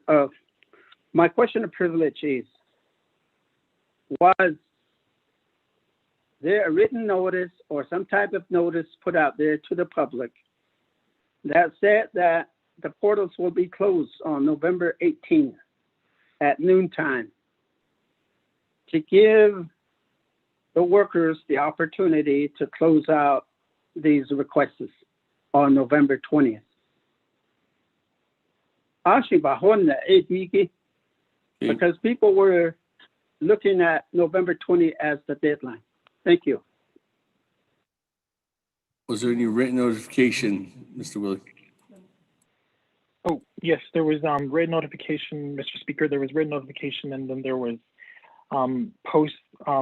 We did all of our opportunities that we have seen. So whether it was done, we couldn't do the paper because it was a short time frame, but it was done on the radio, and it also was posted on our social media. I understand not everyone has the contact to social media, so therefore we reached out to the radios to post a notice for us. Thank you. That colleagues, any question of privilege, Speaker. Honorable Paul Begay, if you're going to continue to ask questions, you don't have any reserved time, but you can ask from your colleagues to ask questions or take some time from them. Honorable Paul Begay, your question. Speaker, this question is mainly to you. Okay. As I brought up a while ago, does the council have the ability to overturn or rewrite that deadline, or give the opportunity for our vendors to address the portal issue, where they believe that they were not given a chance to insert the information into their portals, and it was abruptly closed? Does the council have the ability to intervene in this issue? Thank you.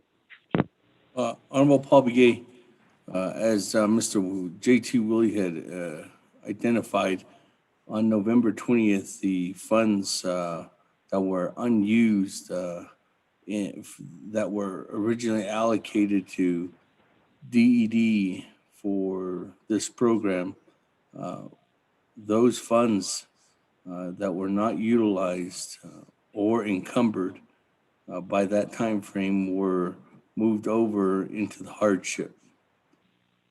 So right now, if Honorable Paul Begay, if you wanted to create an expenditure plan to have Mr. Willie reauthorize the program or open up the program to continue the program, what could happen is Mr. Willie could meet with yourself and with Office of Legislative Counsel and with Speaker's Office and draft the legislation to reopen and have Mr. J.T. Willie work towards getting more relief out to the artisans. Now that authorization can only happen with a couple of things, Honorable Paul Begay. Ms. Barbara, correct me if I'm wrong, if anything I'm stating right now. One is that first, the highest recommendation is that Congress has passed, both the Senate and the House, has passed the extension for the CARES funds. Now, President Trump has not signed that into law yet, but if he signs that into law, what could happen then if that extension does occur, you could drop a legislation to reauthorize that, and the program could go until whatever time frame is feasible. In order to fund that, you would take the dollars out of the hardship, because as you know, Navajo Nation Council has spoken, and through the directive and authority through NABKIATIC committee, the appropriations was all combined to state that everything was going to go towards the hardship payment. But you could take 20, whatever amount, 5 million, 10 million, 20 million out of that account, or 50,000. It doesn't matter. It would be up to you as a sponsor of the legislation, Honorable Paul Begay, to reauthorize that and start that program up again. And that can be done. But again, as of right now, the end date for the CARES funds is December 30th. Until President Trump signs the legislation and it becomes law of the land, that date is still enacted as December 30th of this year. But if it is extended, a possibility of you reopening that and reauthorizing funds, it would come out of the hardship account and then be put into that Honorable Paul Begay. That, colleagues, there's no other comment. Oh, actually, there is. Honorable Artisan, welcome to the discussion. Thank you very much, Speaker, members of the Navajo Nation Council, and individuals on the line, and Division Director for Economic Development, Mr. J.T. Willie Shujah. Ko I see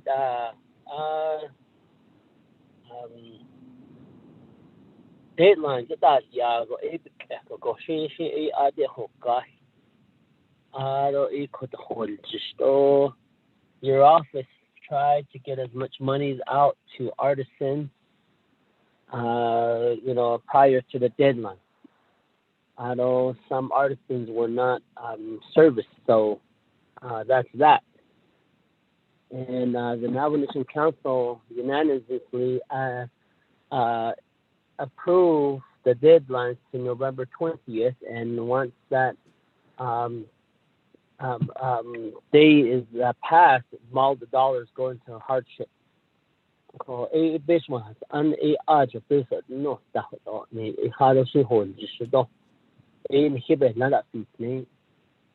guess I would say that your office tried to get as much checks out to the Navajo artisans. The time, I guess you tried to work with getting checks out, work with the artisans as much as you can, but the deadline came around. This legislation was probably approved in July. And I believe this legislation just sat in the planning and development. I'm not too sure what happened, what really happened in your office for the planning of it. But come September or so, that's when things open. Uncle Evash is that there wasn't any communication, out to the getting this thing out. So I'm just going to use example like the dollars that we set aside for the medicine men and for the faith group people. The Department of Health has sat on it and didn't even do that, and the money is went into hardship account. And again, it's just the administration. It's either that they had too much work to do. It's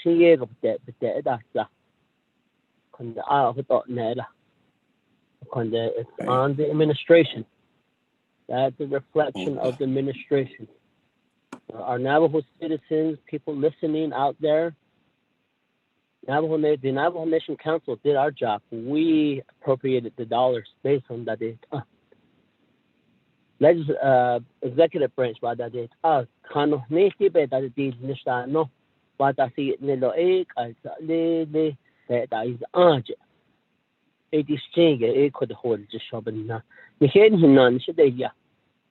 And yes, it's the reflection of the administration who didn't really continue to move to execute this program and all the other projects on the CARES Act.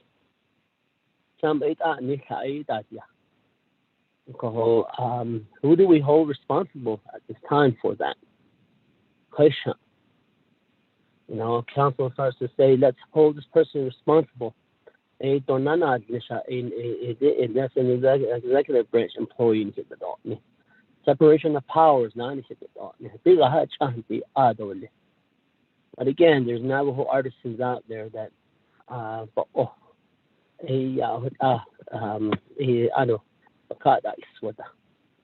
again, they'll probably get some sort of relief through the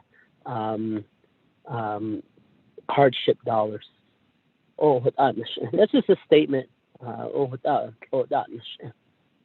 And I always say now, or what I say is that, how do we know that divisions and programs are doing their work? Division directors and all our top-notch people under Navajo Nation government are probably making about $100,000 who is being paid by the Navajo people.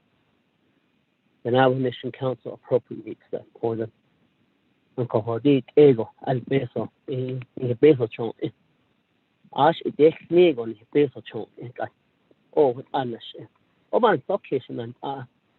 just something to put in your mind on the soft case. I reserve my time and thank you.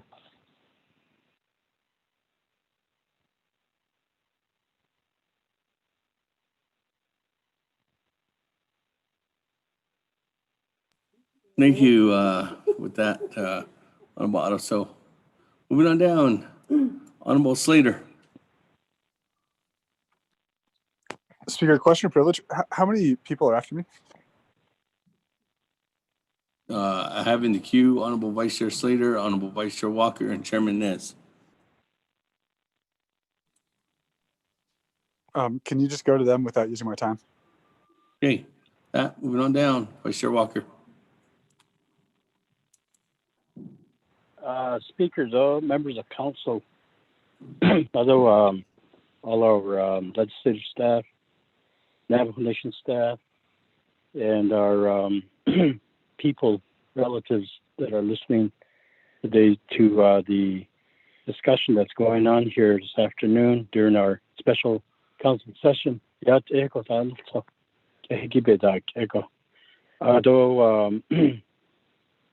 Sponsored sponsor the report, the presenters, Satsui, JT Willie, Yat Eko Satsui. Other quiet report in Kidigidoshan Nala, Paul Begay. I wanted to just put my comments in also to register as being on the record today on behalf of the constituents that I represent out here in the southwest corner of the Navajo Nation. That's what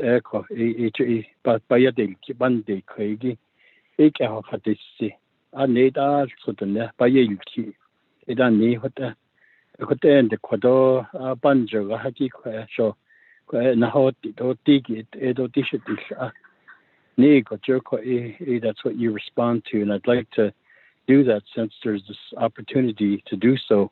I could have not said anything, and I could have just told my constituents that timelines have come by, and they're now gone, and we're beyond the point of no return. At the will of the council, decision of the council, as I could say that also then, but also knowing our people and knowing our leaders, also knowing the Navajo people, we always have that thought, even though it's an afterthought, that there's hope. Earlier today, we were talking a lot about that Sehasan concept. I think about it and say, okay, maybe there's hope.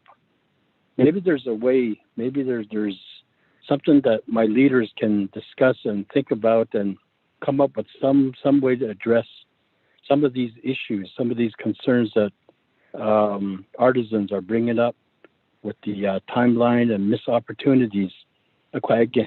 Maybe there's some that we just cannot address. Maybe there are some. I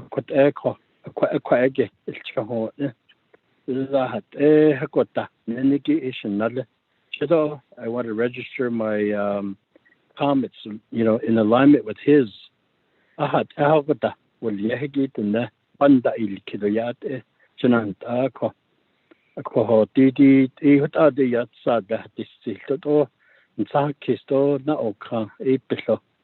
don't have a solution readily in hand right here with me, to ask my colleagues to start acting on or consider and act on. But I do have that request, that desire to say that there are situations out here, in our communities where our artisans are having a hard time.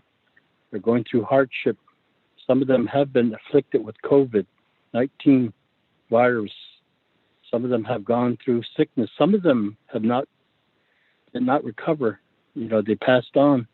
And then some of them, their family members are going through similar ordeals. Not just saying people have economic hardship, but during this pandemic, it is extraordinarily difficult on our people. With that compassion, that due care, that responsibility as a government, as leaders, to go back and say, okay, let's do this again. Maybe one more time. Let's find out how we can assist our dear people. Because if we do, we will be remembered for it. It's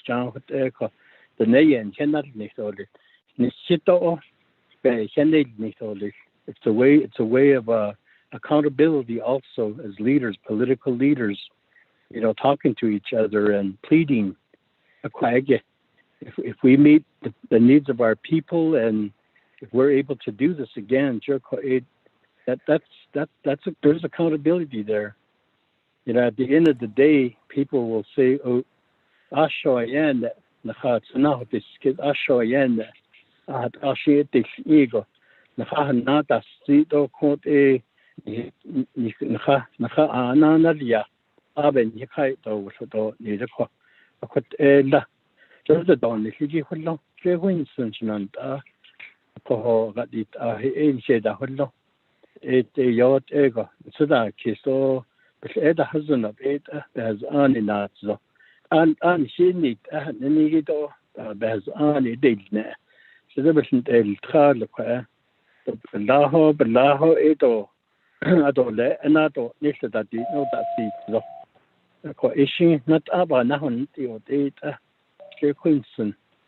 For DD, as we know, the CARES Act money, we're coming to the deadline, December 30. Going back to Congress and the leadership of our country. Okay, thank you. Yeah. Okay. Sorry, Honorable Vice Chair Walker. That. Chairman Nez. Thank you, Speaker Damon. Artisan, Bishmas, Anna, Senki, Yat, Eto, Kehe, Coronsis, has Negido, but the Napapan Cheek, Stone, Hit Bajo, by an incident, and has the Artisan, that all business day, yes, yet, a job, that, I should pay so it and then the Nevich and the non hidden, oh, Bajo, by us, out and share edition, it on hidden net, at in the year, but Banta, and Chak, Sto, at the Bacadi, that was not long. By Yale, Ban Cheek, give by Helen, at a Rosh, Honorable Paul Begay. I would like to give him my time, give him all the rest of my time to him, Speaker Damon. Thank you. Speaker Freeland, can you put me in the queue box? Thanks.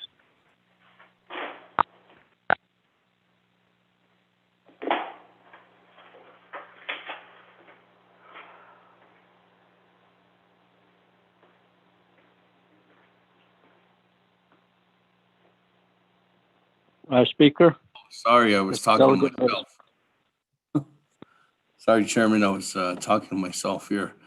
Do we have 4 minutes and 35 seconds, Chairman Nez? That's going over to you, Honorable Paul Begay.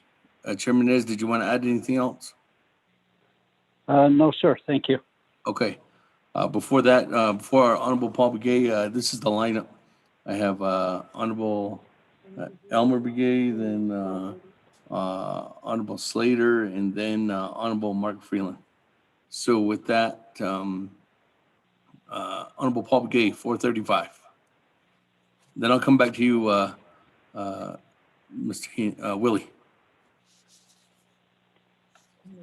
Actually, I'm gonna, Honorable Paul Begay, are you there?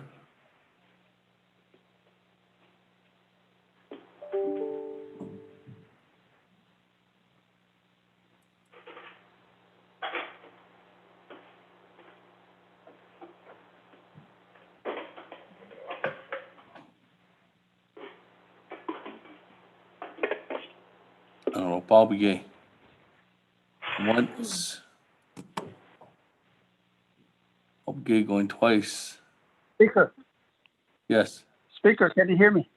Yes, Honorable Paul Begay. You have 4 minutes. Chairman Nez has allocated 4 minutes and 35 seconds to you. Are you good? Yes, thank you. Okay, Speaker. with that, colleagues, I'm going to, with the transfer of allocated time, I'm also going to transfer the gavel over to Chairman Daniel So for a bit. Chairman Daniel So, if you could take over just as, again, I have Honorable Elmer Begay, then Honorable Slater, then Honorable Freeland in the queue.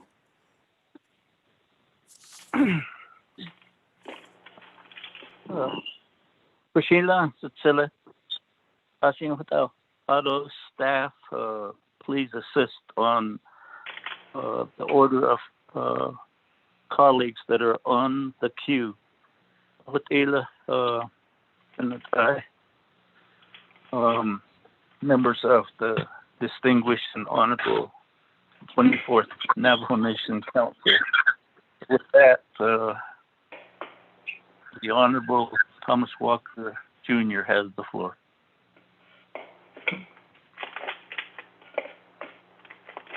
Chairman So, this is Delegate Nez. I gave my time to Honorable Paul Begay.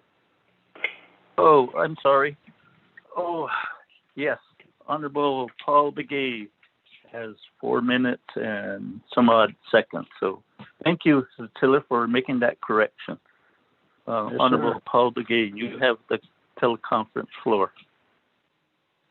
Thank you, Pro Tem Chair, Honorable Delegate Daniel So, Also, thank you, my brother, Honorable Delegate Rick Ness. Yeah. I would like to, for the record, make a recommendation, a request. My LDA is on the line to make sure that she has, will provide an invitation. And I would like Mr. J.T. Willie, the Economic Development, or the Economic Development Director, and also Office of Controller, and others that might be inclusive to communicating and giving answers to our vendors in Western Navajo. I would like to get a meeting together so that their questions can be answered, so they can at least feel comfortable that they have received the answers that they needed.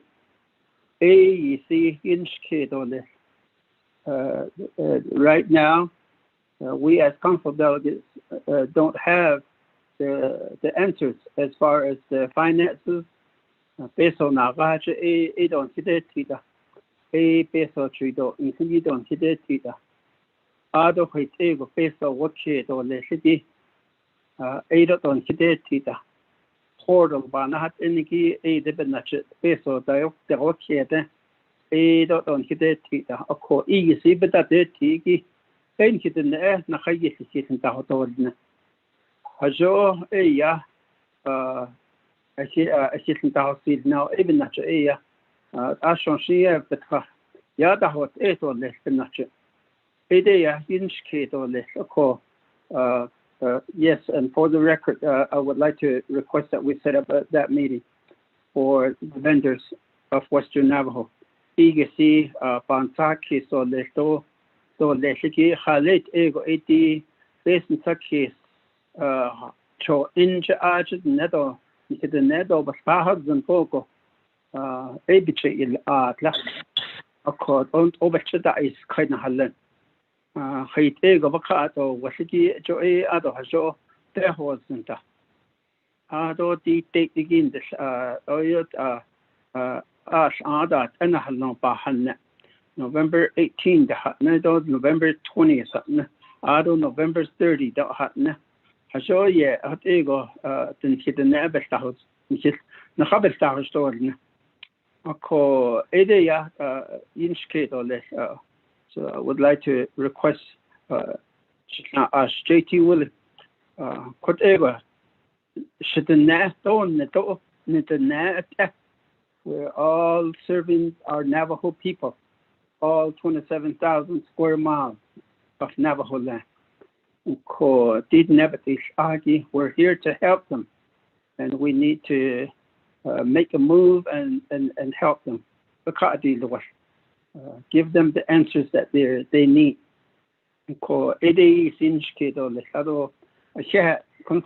Thank you.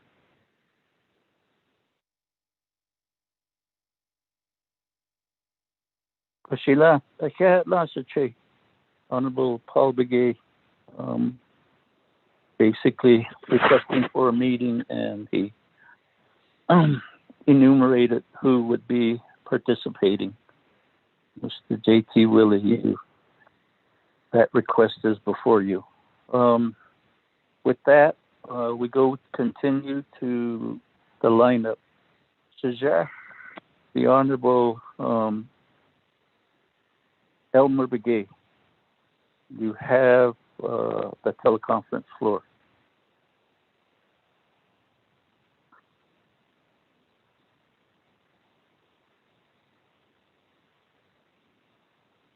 Elmer Begay.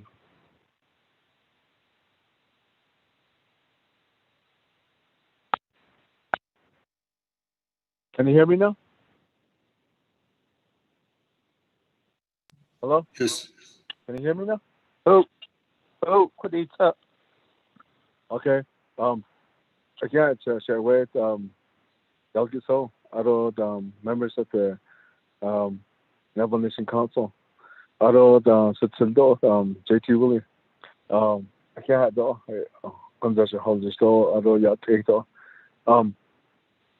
I know that we have a lot of constituents since they've been have problems with this portal. For example, one or at the end of September and beginning part of October and try holidays. No, we sent you an email on it for former council delegate Omer Begay. He's a transporter. The portal gives. I don't think they told me to get insurance and all that. WT text form. Then it says on there that it's too the document is too it's too large to use it. I don't know. So, but I was in contact with them. No, I don't how to say none of them. So, but at the last minute, I changed on this now. That also. I guess you're questioning what the question the question that delegates are asking. Who do we ask when that happens? I called some of these, like for example, for the chapters, we have a during the portal they were having problems with it, but on that side, there was a consultant that was available. So that's how the chapters were giving these advices how to do it and what to do.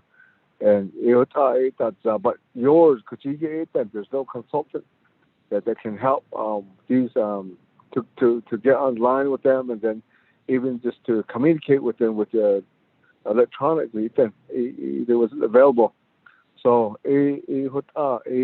so we know that a lot of our constituents that are self-employed. Abek in that the dado abek that and you not the natogin get the kaho and yen that that's how they make their living. I think we need to really consider them. I think that's the reason why I was saying that you should have somebody consultant available that is part of that portal from the Baker Tilly. So and so because you guys are busy. We all know that you guys are busy. So I think begin that I don't know if they received my last quest attend or that I think you need to get those consultants, or you would that they hired that you need to get them on the line and start earning their money for these or constituents.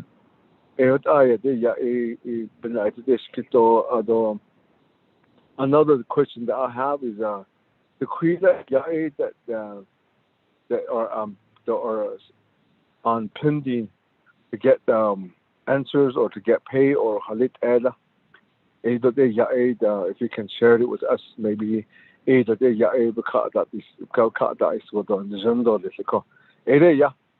was my question. Thanks for the speaker. Thank you.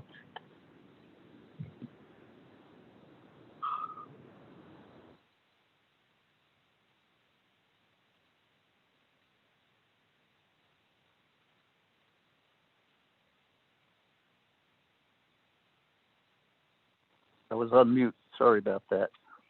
Mr. Willie, just post those questions. We'll get back to you. We have two more folks on the portal. Next is Cecilia, the Honorable Carl Slater. You have the teleconference floor.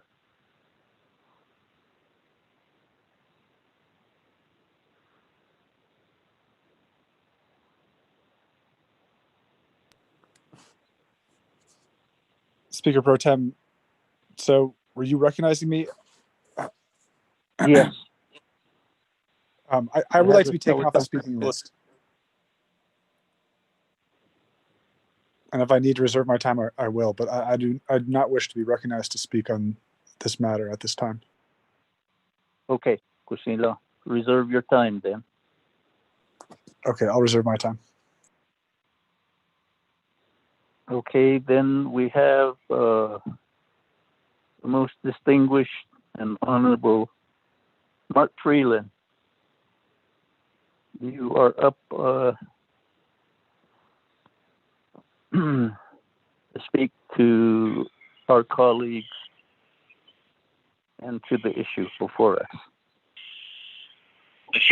Most distinguishable and honorable Che, thank you for the floor. Colleagues, 24th Nomination Council, Mr. Willie, thank you for the report and the update. We appreciate it as a member of Resource and Development Committee as well. Always appreciate your updates and your reports through RDC. I just wanted to mention that, Che. I wanted to yield my time to my other Che from Western Agency, Honorable Thomas Walker, if I may, Che. Che and Che, thank you. Staff, how much time would he yield to the Honorable Thomas Walker? 4 minutes, 26 seconds. Okay, Cecilia, the most honorable delegate from Western, Thomas Walker Jr., you have the teleconference floor. Okay, thank you, Pro Tem Chair Shinna. Honorable Che from Eastern Agency, Mark Freeland, for giving me this time.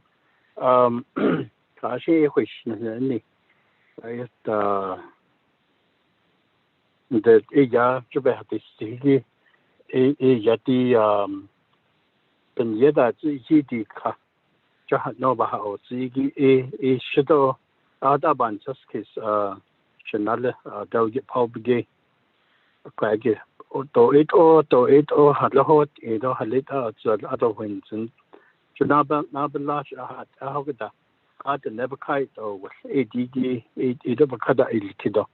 I could got Eya Tassi Cleo Yat Etole Shanala Adaban Juskis. The Western Agency, Aja, the vendors, so there's a lot of our constituents that are artisans, people that make crafts, arts and crafts, and then sell them for a living. That's their livelihood. In some cases, that's their only livelihood. Just like it supplement that. In the don't say hollow that eggy pansy kissed or eight up kite or what that's the bottom line. You know, the relief a car this isn't just like an opportunity to give away extra financial resources, financial assistance. This is relief, providing relief to our people.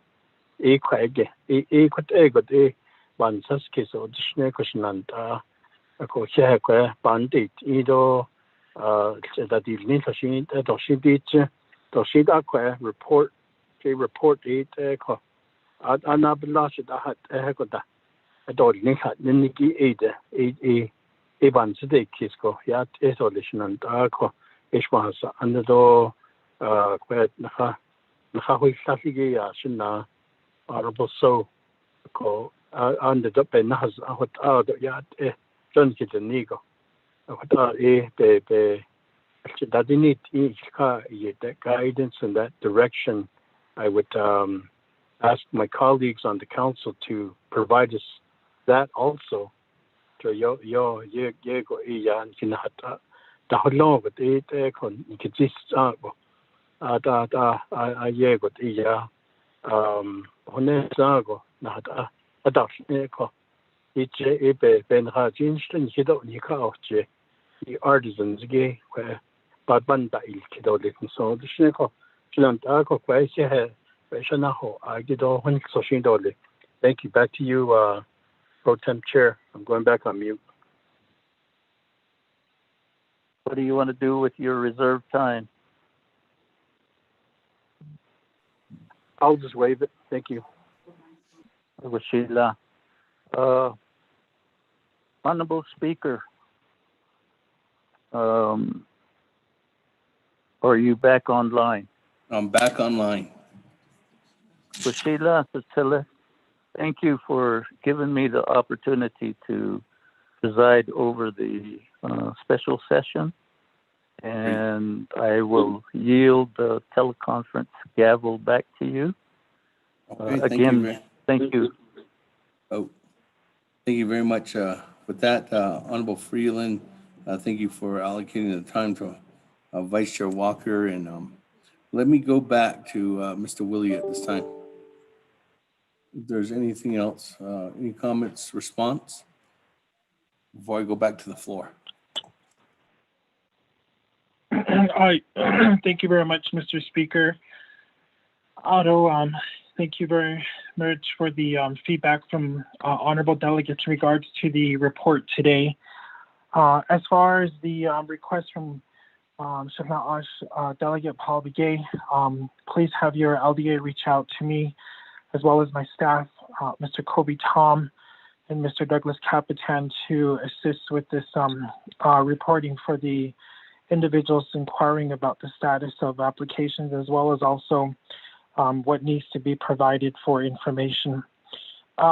Just to track back here, I was asked of the final authority, but the Division of Economic Development, again, as mentioned, was expended the funds, allotted the funds for expenditure purposes.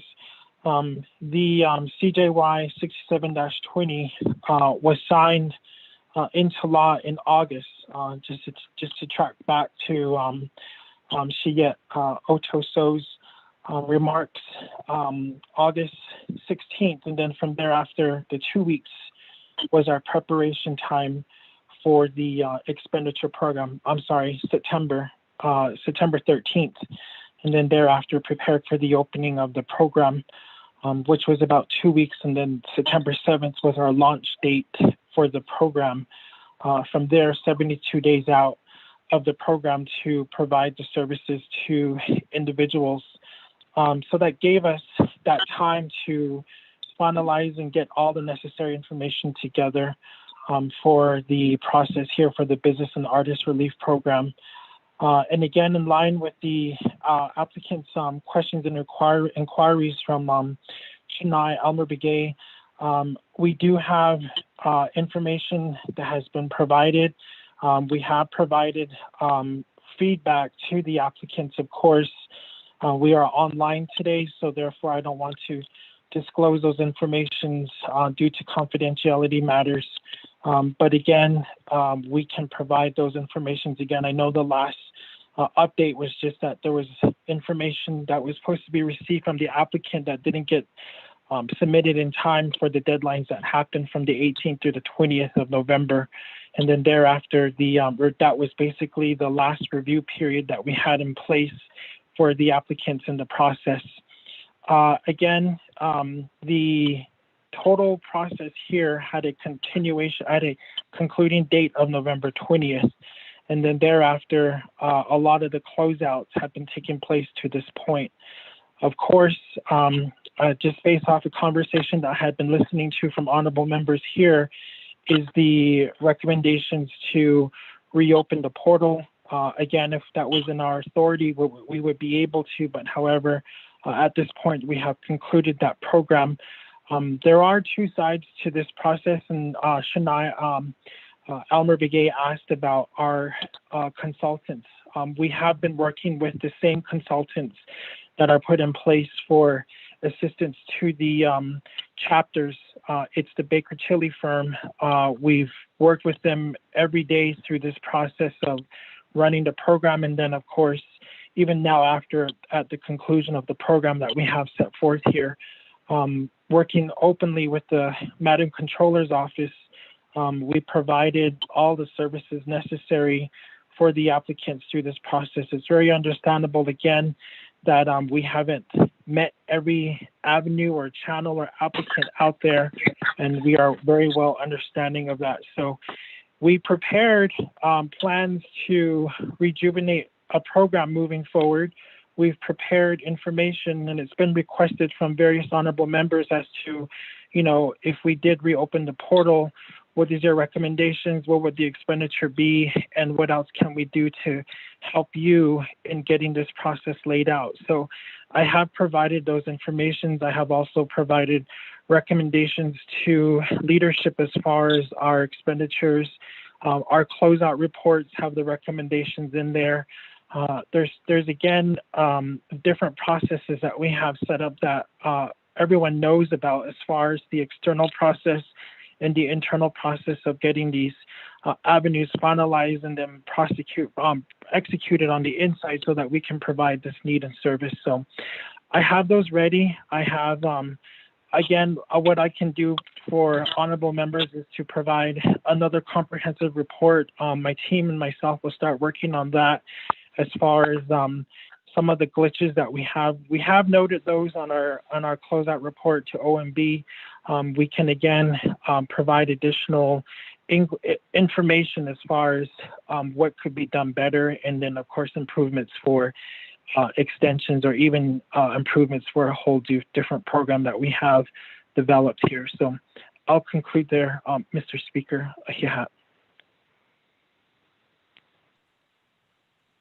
Thank you. Mr. Willie, we'll move on down. Honorable Slater. Speaker, I'll waive my time. Thank you. That, colleagues, the time is almost 4 o'clock, and we do have an agenda before us, but we are still on the reports, just as an FYI.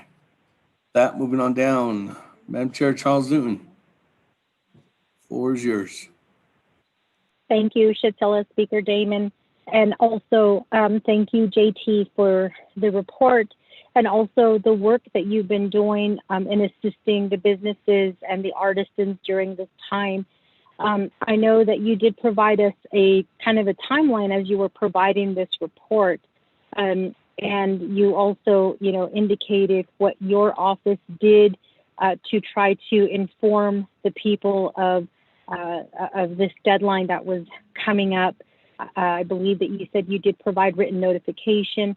There were also announcements made on the radio, and then also you used social media to get the word out there regarding the new changes that were made by council to move up the November 20th date. And so I know that this has been asked of you already before. You did close on November 18th. So the applications that were filled completely, that were ready to be addressed and money awarded in that 2-day time frame, I think is really important. And I do agree that we do need to assist our artisans. But I also wonder, because a lot of the money is going back into the hardship, and I think that it kind of turning into, at least from what I'm reading on the posts that are being posted on the Navajo Nation Council Facebook page, is that it's kind of turning into a, artisan and businesses versus the people. Because if money is taken out of the hardship to assist these artisans, then it takes away from the people. And so as a council, we're left again having to make those very tough decisions. But in essence, we put ourselves in this situation when we voted for the November 20th deadline. And so I think it's very interesting how we as a council continue to blame Baker Tilly, the portal, the controller, and yet we have not really questioned whether the directors actually did the work to complete what needed to be done. And I think, reading the report that Mr. Willie provided, and then also hearing his report, his verbal report, it sounds as if he did everything he could to meet the deadline that this council put in place. And also, he explained the timeline as to when he started working to get people out, to get them, to get them help. I know that all the times that I reached out to Mr. Willie regarding questions about the Artisan and Business funds, he was very quick to respond.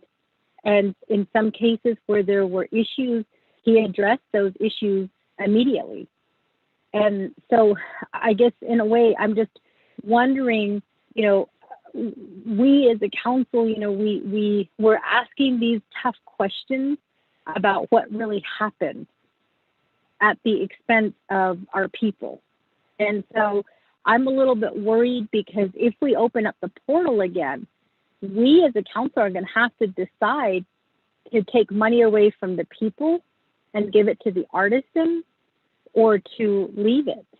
And again, this is a dilemma, or actually this is what we created as a council. And it makes me, think back to the question that was posed by Honorable Slater when he asked that question: are we really reading these legislations? And then more importantly, are we thinking about the results or the effects that these legislations can actually create? And so we should be having these, full-fledged discussions. And I've noticed at the Senate and at the federal level, their legislations take months to years to prepare. And we are creating legislation, and it's taking weeks and in some days, and we vote on it. And then there's new issues that come up. And it makes me, think about how, are we really taking these into consideration? Are we really having that discussion of, okay, if this legislation passes, what are the effects that are going to come after? What should we be thinking about? I understand that in this case, it was an emergency legislation and it had to be addressed immediately because of the deadline that Congress did put in place for us. But again, it begs the question of, are we really reading the legislation and taking into consideration the effects? Because all I'm hearing is, we're just being reactive when we should have been proactive. We should have been having this question, posed when we were considering the deadline. I feel for the artisans. I feel for those individuals who haven't got their special duty pay. I feel for, the people who, the businesses that, didn't qualify. But, we're the ones who make the rules. And executive branch is the one that's implementing these rules. And so I'm just wondering, how we get to this point with almost every legislation. It seems to be the case. And, how do we become more proactive as opposed to voting, making a decision, and then these things coming up and then being reactive? So for the artisans in my area who reached out to me with these same issues, I was very honest with them. And I said, I voted for hardship, knowing that deadline. So I just would like to pose that question and my comments. Thank you, Speaker. Thank you, and Chair Charles Newton. That, colleagues, any other comments, questions? If not, let me go back to Mr. Willie. Mr. Willie? Actually, there's a response from you, Mr. Willie.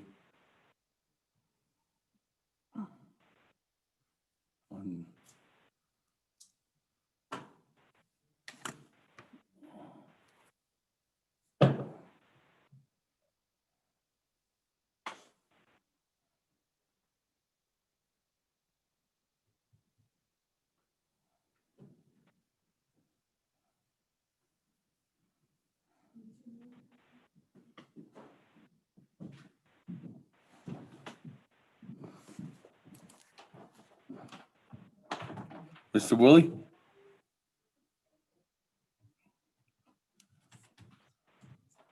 Can you hear me? Mr. Speaker? Oh, yes, Mr. Willie. I don't know if you had a Oh, I'm response. sorry.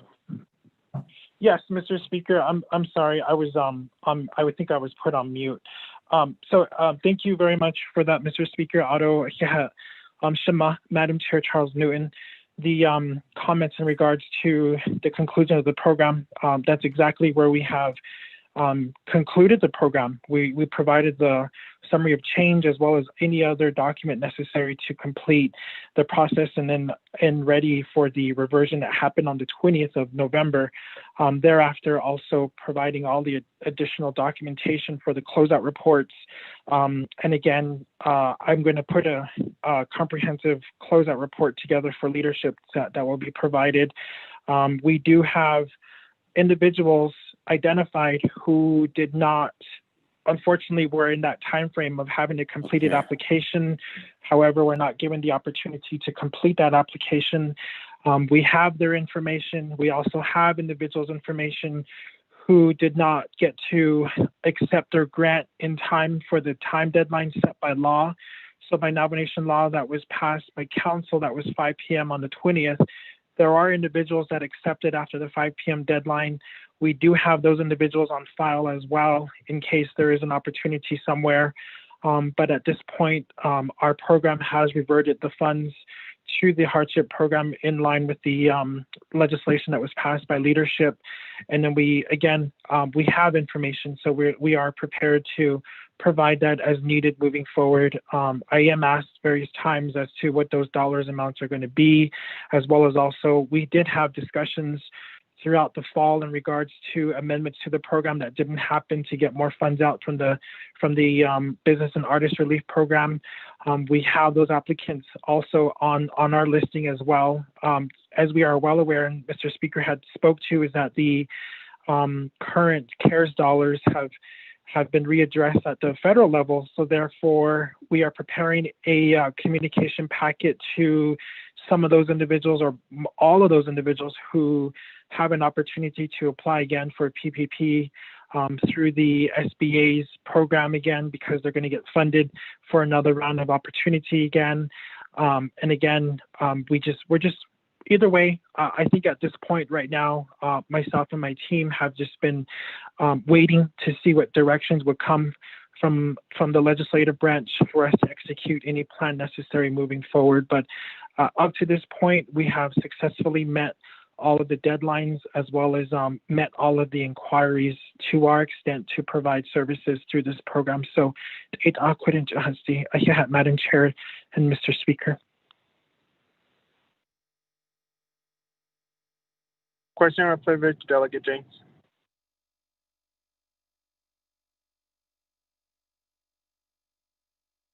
That, go back to the floor with that, Honorable James too as well. Question or privilege?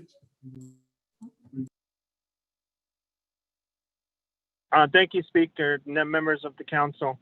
In regards to the system, the portal, how many are currently in the portal that were accepted on November 21st or November 22nd after the deadline date? Thank you.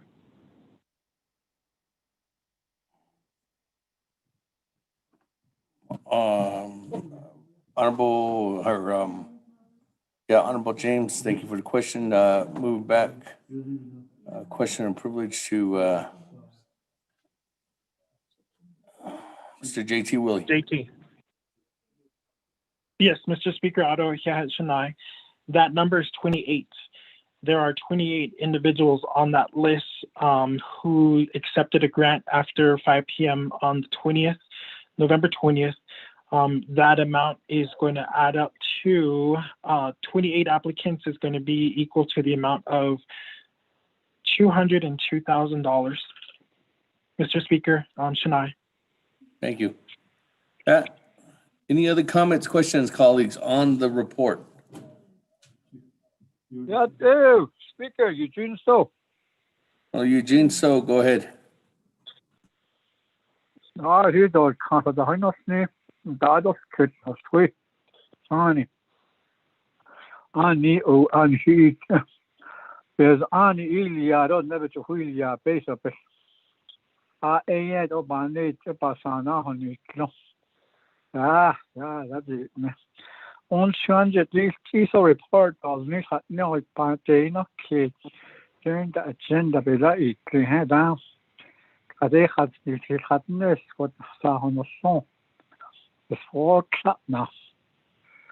So we still got some legislation on the floor. Oh, there's a big empty. So, we do pass on the legislation and signed by the president, and he forwards it the way we asked for, council.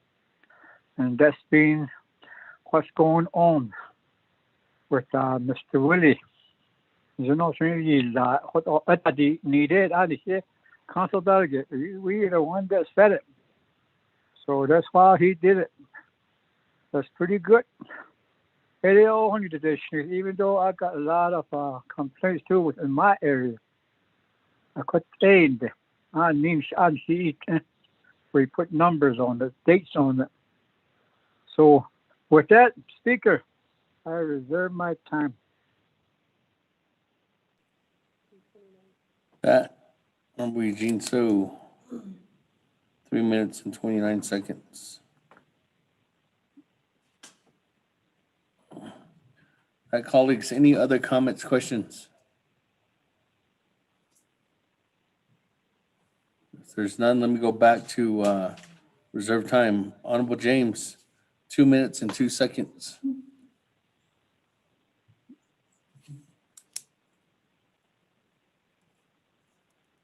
Thank you, speakers and members of the council. First, I would like to make it known that, these 28 individuals had submitted their documents and everything before November 20th, but unfortunately, the portal system, the system is what I got from OOC, Controller Kirk, and then also Baker Tilly's manager there. It's the system, and unfortunately, the way I see it is that these 28 individuals did not get the payment because the system lacked to put in the whole information by November 20th. But in all around, and with all due respect, these individuals had submitted everything by November 18th, by November 16th, but yet the system failed it. The portal system failed them. And for some odd reason, we just have to go with that system. So it's very disturbing to hear that news that, these individuals were unable to get it. Even though they did their part, they submitted their documents, they provided the information, what was needed in the system. And to some extent, we should have provided this. We should have been provided this information that the system works in this function. The system will do this. The portal system will do this. That's how the information should have been relayed to us as council. But that wasn't the case. But in any case, this is all our first experience as well. And this is something new to us. And I believe it was new to the controller as well. But again, this portal system just did not click in everything, or if there was an individual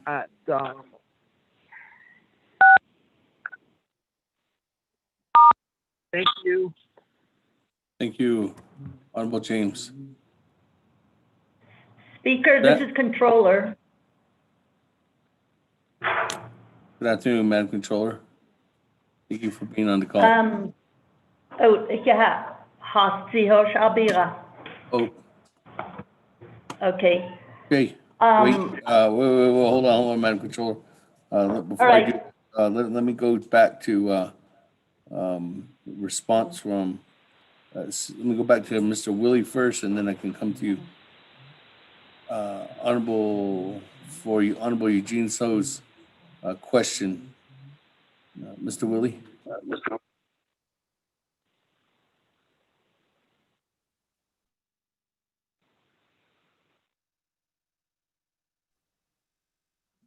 Mr. Willie.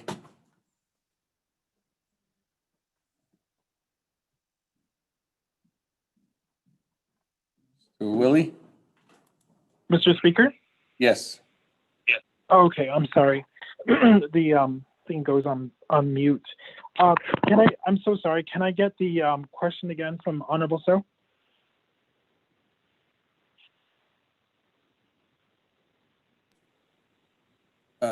Honorable Eugene So?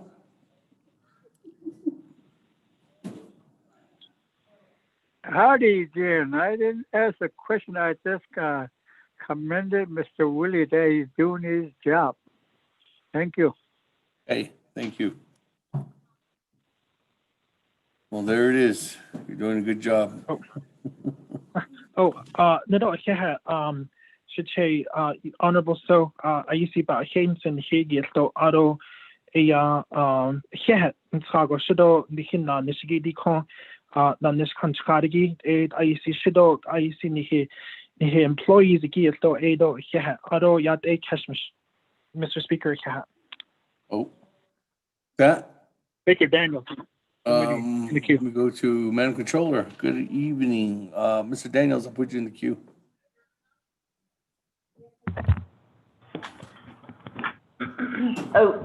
Speaker, can you hear me? Yes, I can. Okay. Good afternoon, good evening, Speaker and members of council. Ado Kwishaho Agi. But I really wanted to talk, and namely because I wanted to clarify, because there are a few things being said, the portal by this process by Iki. So I won't go back through some of the things that were said. Obviously, DED and as well as OOC, we had to work with the NABI D-63-20. It created those deadlines. Anita Kwan, Mr. Willie, it was October, November 20th, November 18th, so Kudota Initigo, Beso Dalkaki, resolution, Nabi resolution. The way that works is it had to be expended or encumbered by the 20th. Some of those applications, very last minute,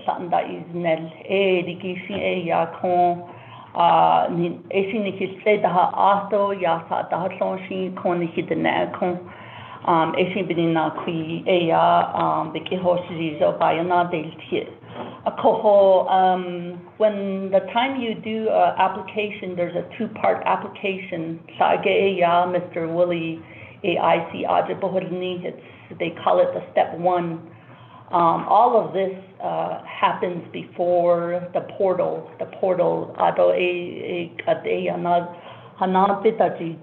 So portal, that was step two. So there's two parts to this application process.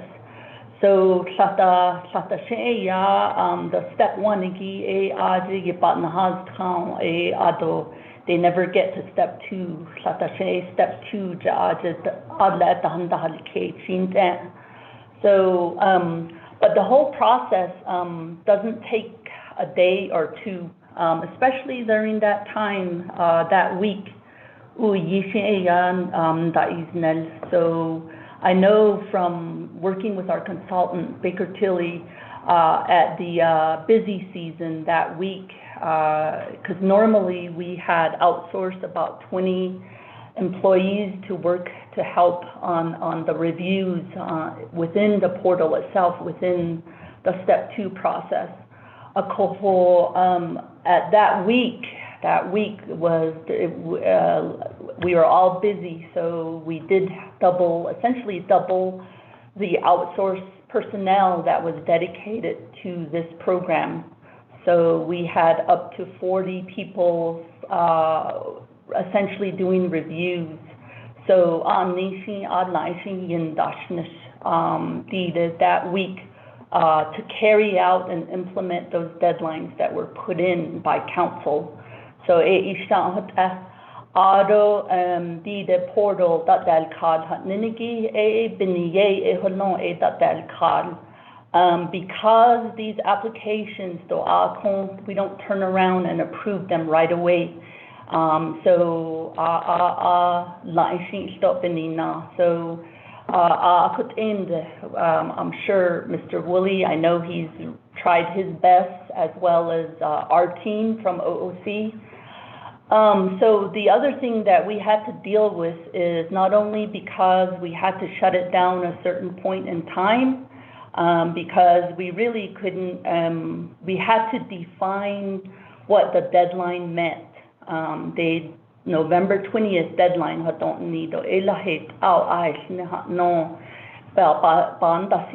DED, our office, and DOJ. When we say expend, so that's in the legislation, it means you pay it out, we pay it out, our office does. When we say encumber,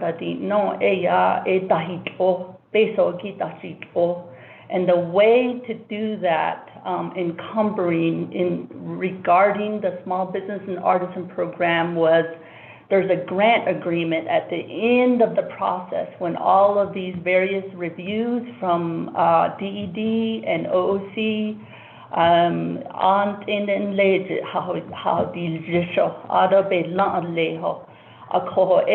grant agreement, we send those out. So encumbering, that's what we discussed. And so from our perspective, and DOJ agreed, was that we have to have a signed grant agreement by close of business on November 20th. So don't need. And that was the way to carry out this deadline. So that's what we did. So there are 28 people, I wanted to clarify that. There is no glitch or anything in the portal. When I talk to people about numbers, I always say the numbers don't lie. The other thing that we all should realize is technology sometimes doesn't lie. When your emails go out, you can know when exactly those emails go out, even your text messages or your calls. We have caller ID. So there is no question those 28 people, they signed and returned a grant agreement the day after the November 20th deadline. So within the portal, that's what the records show.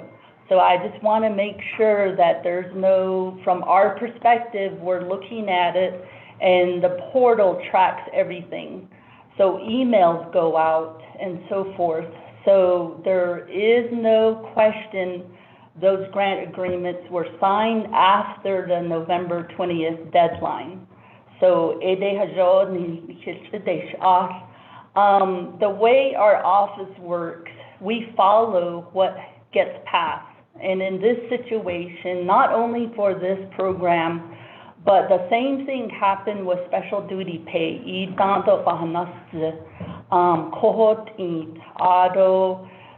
We didn't have time, we have a deadline, and we have to implement this deadline. Auto chapters,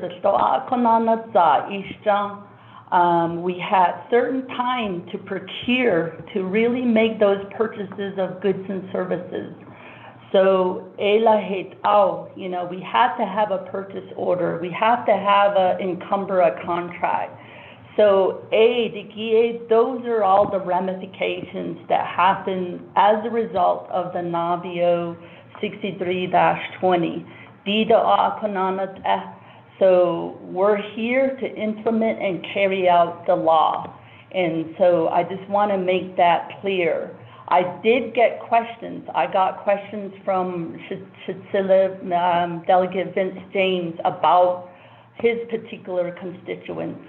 So I'll explain Ishka. So like Mr. Willie is saying, it did get approved in August. We did help by Labor Day. It's been open since then.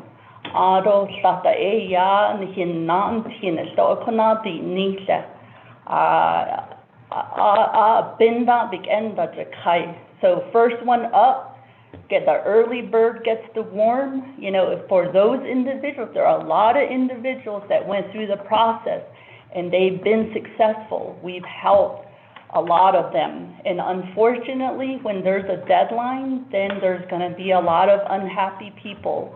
So those are things we have to work through. Otto, I just wanted to remind everyone, we have been operating under a deadline, and that deadline is coming up. I understand Congress passed an extension. Otto, President Trump,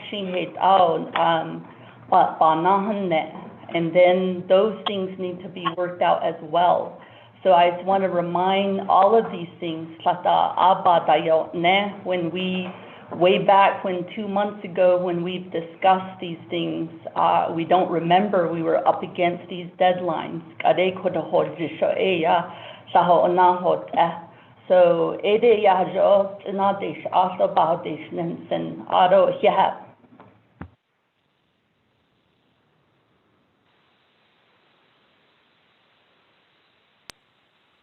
Thank you very much for that, Madam Controller, colleagues. I have Honorable Daniels and Honorable Stewart in the queue at this time. The time is 4:30, colleagues, and we've been on this topic for 2 hours. So I just want to remind that Honorable Daniels, floor is yours. Yes, good evening, I'm just going to wait my time for the legislation. Thank you. Moving on down, Honorable Stewart.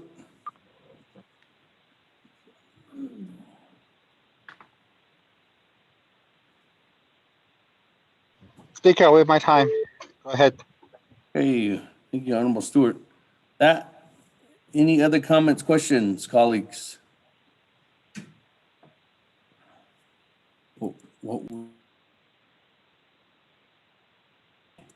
There's none. Back to you, Honorable Eugene So, with reserved time, 3 minutes and 29 seconds. Yeah, Speaker. I appreciate the controllers. Well,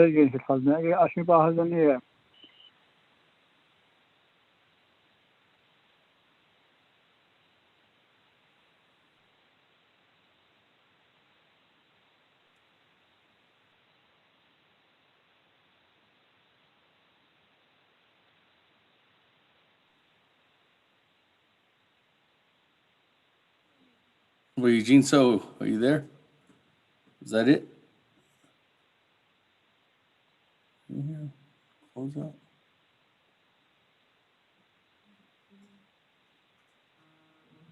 Honorable Eugene So, are you still there?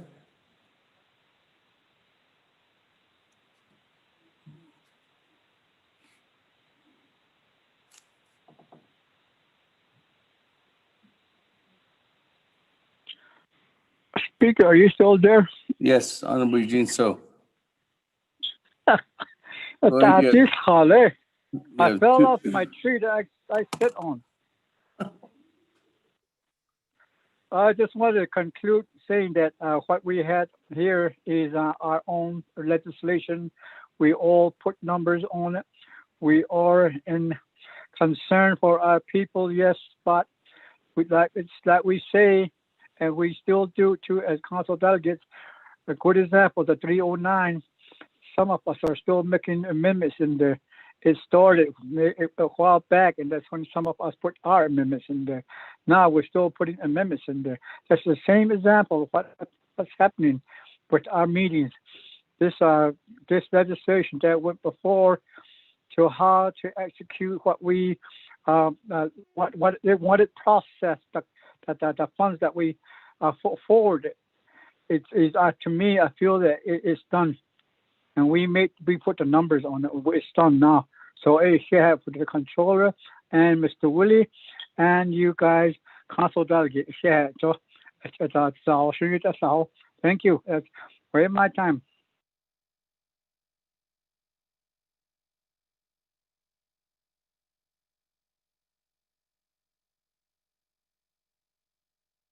Thank you, Honorable Eugene. So, colleagues, any other comments, questions on the report? If there are none, let's go ahead and go to the board to accept the report.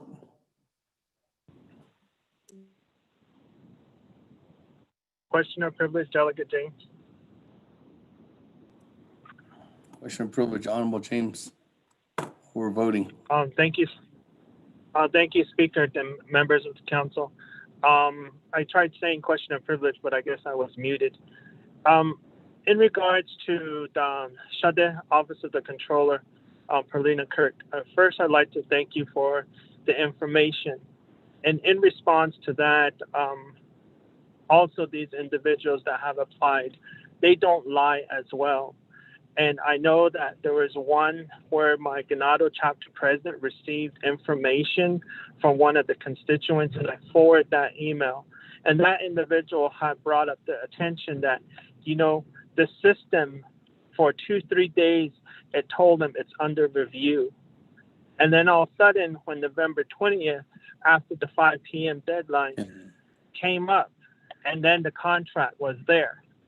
So it was under review for 3 days, and they signed the contract, and for some reason that the system, the contract did not go through, and it made it known as November 21st. So that portion, that's not explained correctly. And there's always somebody on the other side of the technology system, in this case, which is the portal system. There is somebody sitting on the other side that was not able to review the information that was submitted before November 18th, before November 19th, before November 20th. Honorable James, what is your question of privilege? So my question of privilege is in regards to who had the final authority and who made these final authorities in the system when it's under review to change it to the contract. Who is that final authority individual? And that was my question from the beginning, and it was never answered as well. Thank you, Speaker. Question of privilege. I would refer that to Mr. Willie or Madam Controller.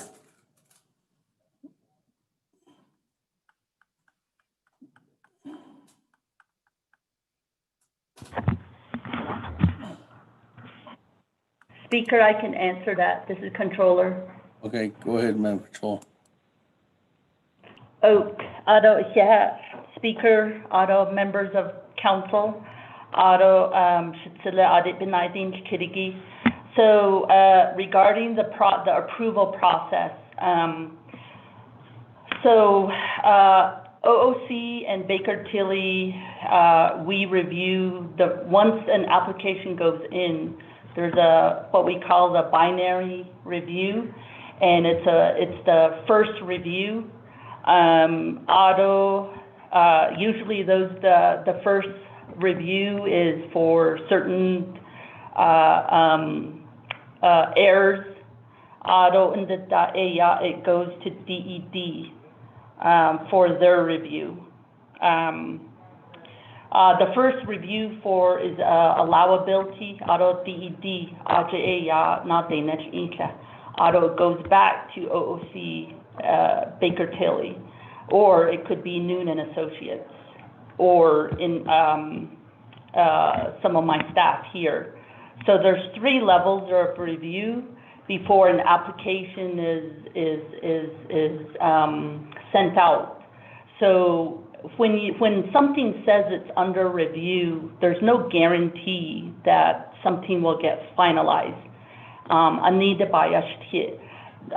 There was a lot of submittals during those final days. And then the other thing I just want to add too, I mentioned a 3 level of reviews. Sometimes the final OOC review might kick something back up, back to DED. So those things happen as well. So keep in mind that a program such as this is going to be audited by Moss Adams, our external auditor. They've already begun the audit process. And so that was the reason for working with a portal, because it's a repository. So what happens is we just turn everything over to Moss Adams, or for that matter, the Inspector General of Treasury.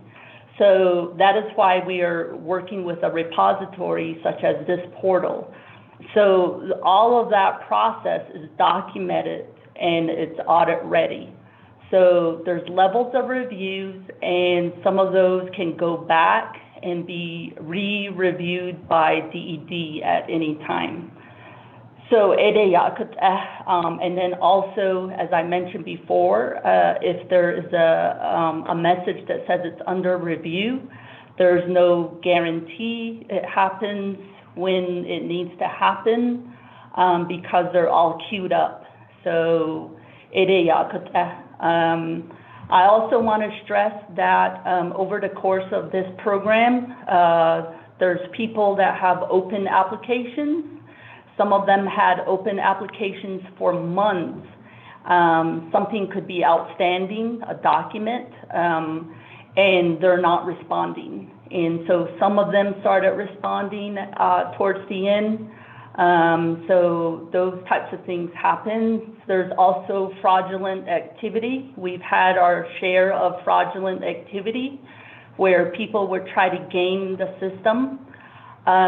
They would try to apply more than once and using the same CIB number and so forth. So we did have to do some stop payments. I know that sometimes we've gotten inquiries from people saying that, you know, they don't have their check, but there's usually suspicious and fraudulent activity. So this program was not without those types of issues as well. So that's the one thing I wanted to clarify as well. Hey, thank you. With that, we're continuing to vote. Question of Accepting the privilege, report. Delegate James.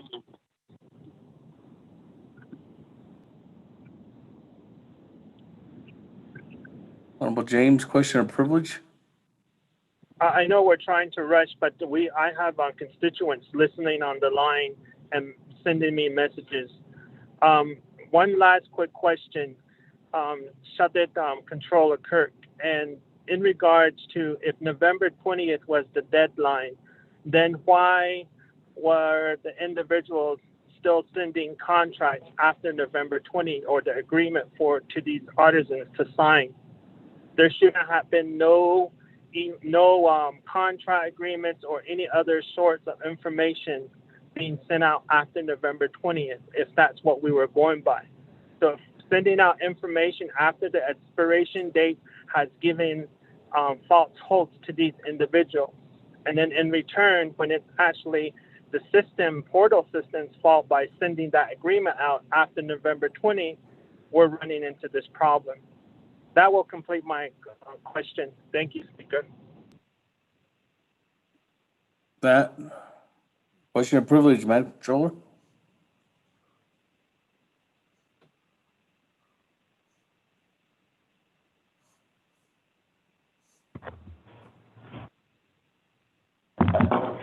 Speaker, can you hear me?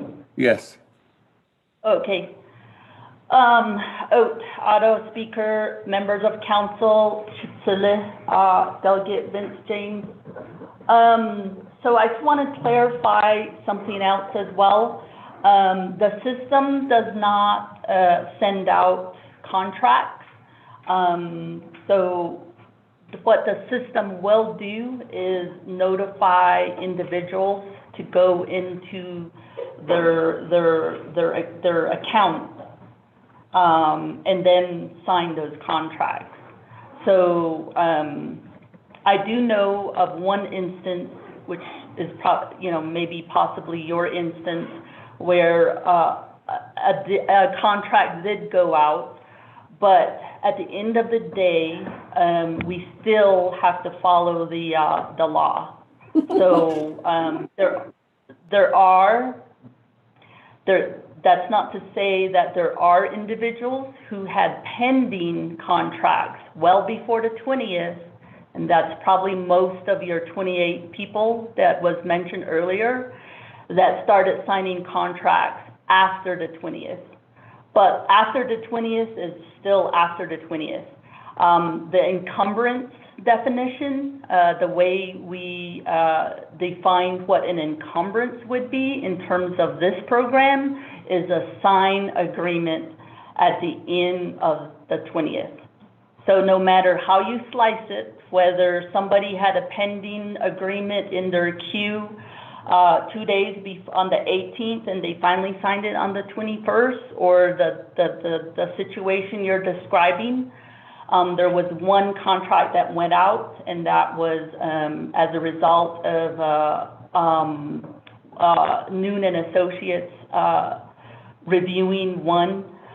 But at the end, it's still, we go back to close of business on the 20th, you must have a signed contract agreement. So, whether, you're in the 28 people or the one you're describing, we still don't have a signed agreement at 5 p.m. The 20th. So that's all I can say in those situations. Hey, vote.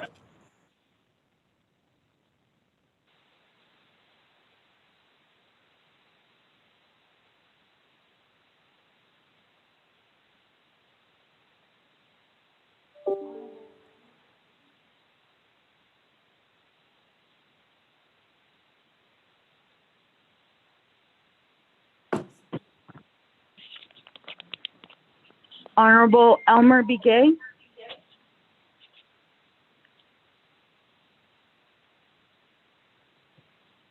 Honorable T. Allen B. Gay, Jr.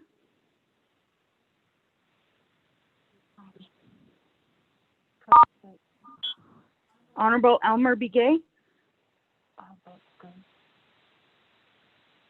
Vote screen. Honorable Key Allen B. Gay.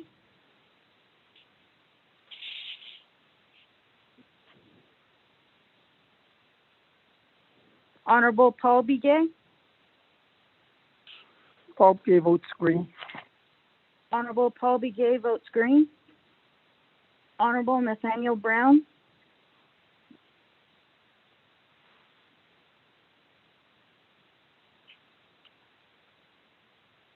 Honorable Eugenia Charles Newton.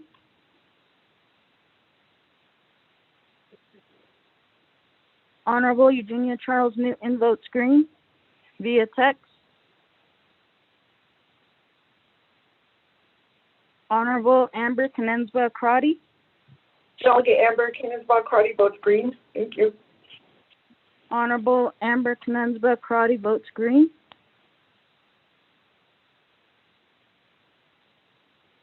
Honorable Herman Daniels, Jr.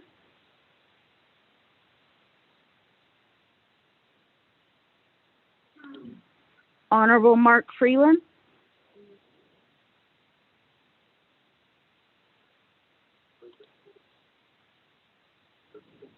Honorable Pernell Halona. Freeland votes green.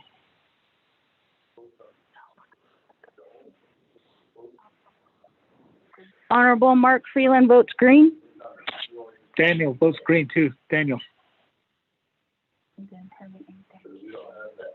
Herman M. Daniels votes, Jr. votes green.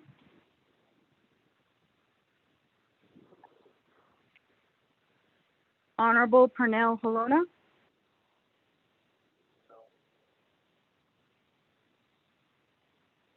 Honorable Jamie Henyo.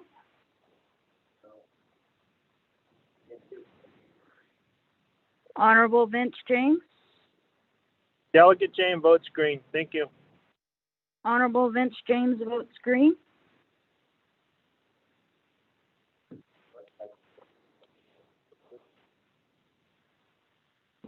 Henyo votes green.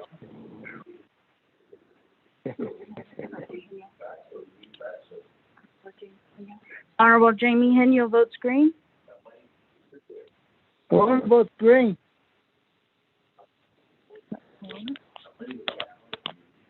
Honorable Pernell Halona votes green. Thank you. Delegate Rick Nez votes green. Honorable Rick Nez votes green. Winika votes green. Honorable Carl Slater.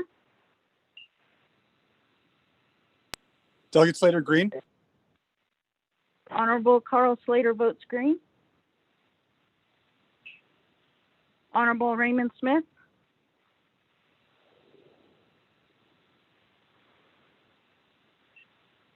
Honorable Wilson Stewart Jr.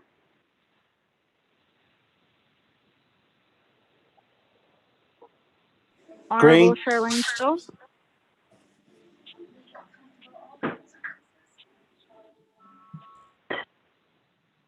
Honorable Wilson Stewart Jr. votes green.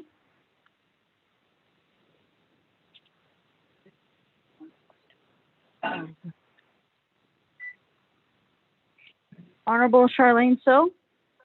I vote green. Honorable Charlene Stowe votes green. Honorable Daniel Stowe. I vote green. Honorable Daniel Stowe votes green. Honorable Eugene Stowe. Thank you. Honorable Eugene Stowe votes green. Honorable Otto Stowe.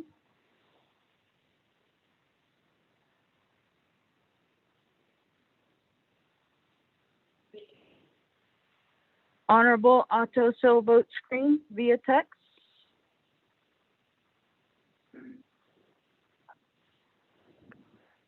Honorable Thomas Walker Jr. Thomas Walker votes green. Honorable Thomas Walker Jr. votes green. Honorable Edison Wanika. Green. Honorable Edison Wanika votes green. Honorable Edmund Yazi. Green. Honorable Edmund Yazi votes green. Honorable Jimmy Yellowhair.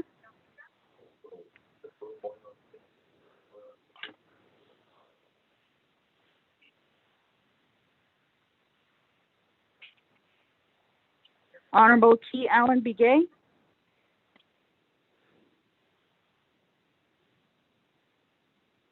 Honorable Nathaniel Brown. Delegate Brown votes green. Honorable Nathaniel Brown votes green.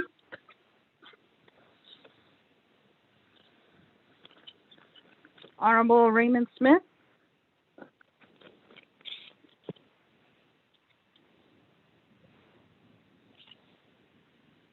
Honorable Jimmy Yellowhair. Delegate Yellowhair votes green. Honorable Jimmy Yellowhair votes green. Elmer Begay votes green too.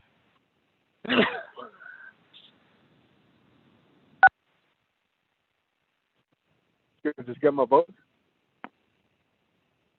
Honorable Elmer Vice Begay, we Chair. did get your vote. Vice Chair Smith votes green. I was on mute. Honorable Raymond Smith votes green.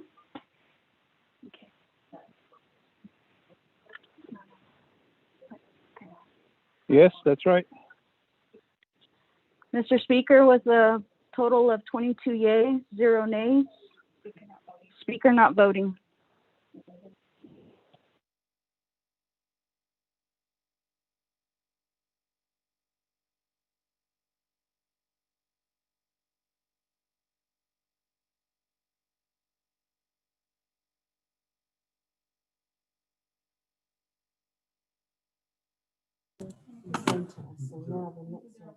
Thank you. That 22 in favor, 0 opposed. Chair not voting, or speaker not voting, motion carries. Thank you very much, Mr. Willie, for your presentation, Madam Controller, as well. Let's go ahead and colleagues, let's move on down the listing. On our agenda, item number 5, old business, none. Item number 6, new business. Item number A, legislation 0281-20. Sponsors by Honorable Otto So. If we want to, Mr. Rico, if you could read it into the record. Mr. Speaker, members of the 24th Navajo Nation Council, legislation number 0281-20, an action relating to Navajo Committee and Navajo Nation Council, overriding the Navajo Nation President's veto of the Navajo Nation Council Resolution CO-82-20. This is a 2/3 vote, sponsored by Honorable Otto So. Navajo Nation Council is final authority per Navajo Nation Council Rules of Order Rule 9. Legislation has been read into the record by electronic voice recording. Mr. Speaker.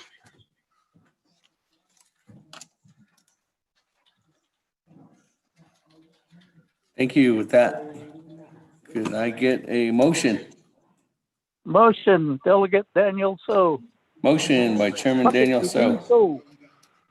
With that, Honorable Eugene So. Second. That, colleagues, let's go to the board on legislation 0281-20. Question of privilege, Speaker. Yes, Madam Chair, Charles Newton. Speaker, I'm sorry, I can't access the DIB for this particular legislation. Can I just ask what is the override for which legislation? The override of legislation CO-82-20. It's the president line item vetoed the update of the plan of operation for the Navajo Land Commission. Not line item, but veto. Veto, not line item veto. Okay. Oh, beat up over that one.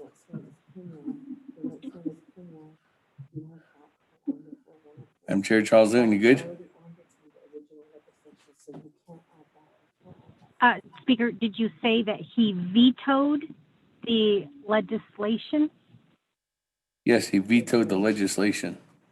So this is overriding his veto. Thank you. Okay, with that, vote.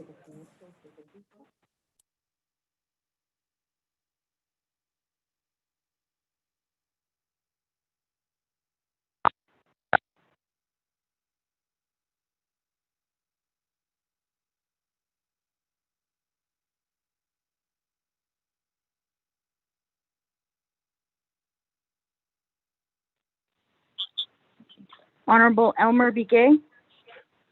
I vote green. Honorable Elmer Begay votes green. Honorable Key Ellen Begay Jr. Delegate Keel votes green. Thank you. Honorable Key Allen Begay Jr. votes green. Honorable Paul Begay. Delegate Paul Begay votes green. Honorable Paul Begay votes green. Honorable Nathaniel Brown. Delegate Brown votes green. Honorable Nathaniel Brown votes green. Honorable Eugenia Charles Newton. Charles Newton votes green. Honorable Eugenia Charles Newton votes green. Honorable Amber Canensba Crotty.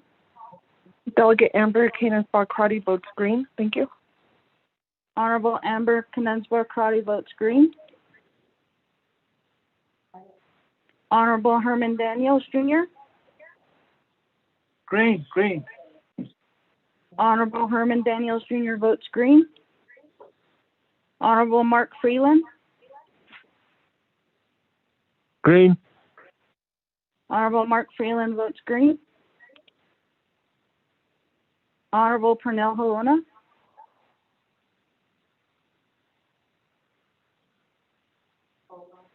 Honorable Jamie Henyo.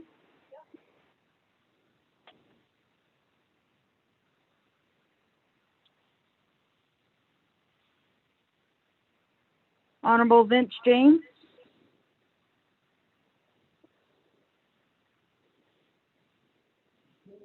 Honorable Ricky Ness.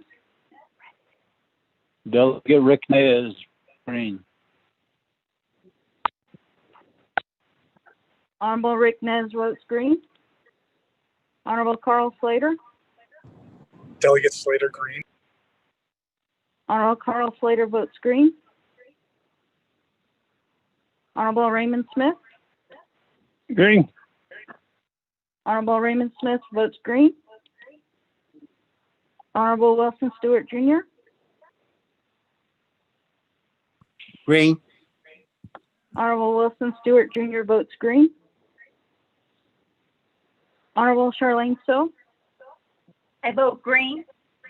Honorable Charlene So votes green.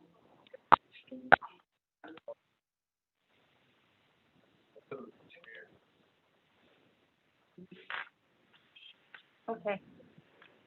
Honorable Daniel So. Daniel So votes green. Honorable Daniel So votes green. Honorable Eugene So.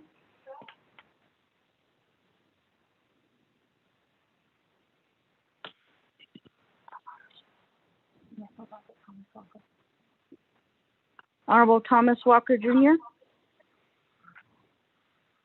Thomas Walker votes green.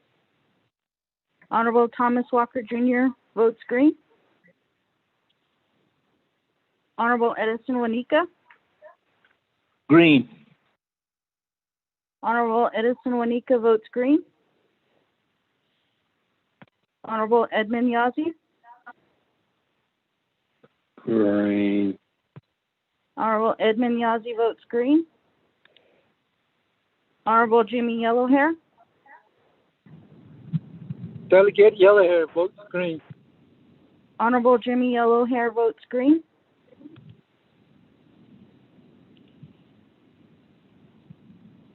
Honorable Pernell Halona. Halona votes green. Honorable Pernell Halona votes green. Honorable Jamie Henyo.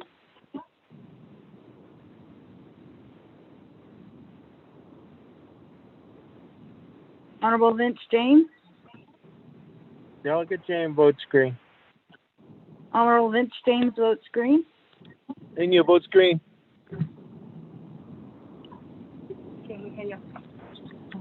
Honorable Jamie Henyo votes green. Honorable Eugene So. Okay, so thank you. Honorable Eugene So votes green. Honorable Otto So.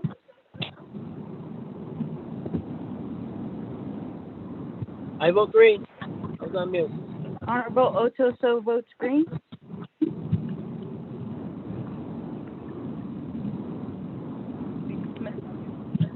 Speaker with a vote of 23 yeas, 0 nays. Speaker not voting.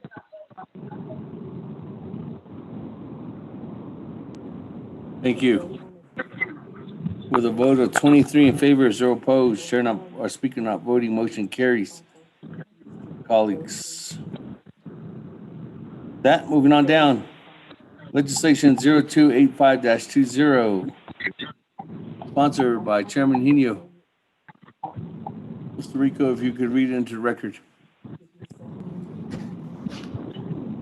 Mr. Speaker, members of the 24th Navajo Nation Council, tracking number 0285-20, an action relating to Navajo Committee and Navajo Nation Council overriding the Navajo Nation President's veto of Navajo Nation Council Resolution CO-80-20. It's a 2/3 vote, sponsored by Honorable Jamie Henyu.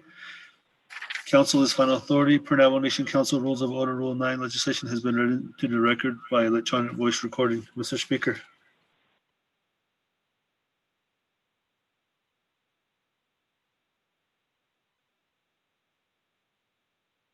Motion, Halona. Okay, with that motion by Second, Honorable Charles Halona. Newton. Second, Second by Charles Newton. Second by Madam Chair Charles Newton. That, colleagues, let's go ahead and vote on legislation 0285-20.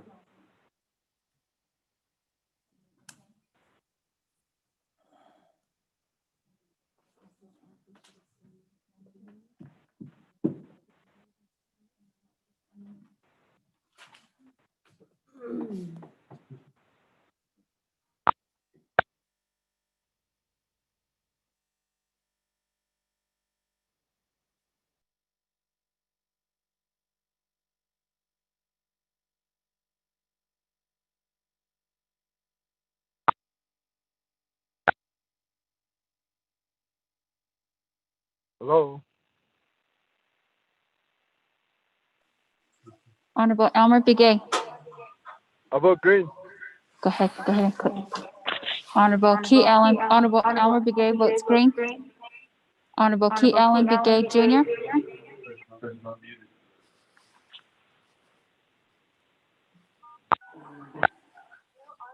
Honorable Key Allen Begay Jr.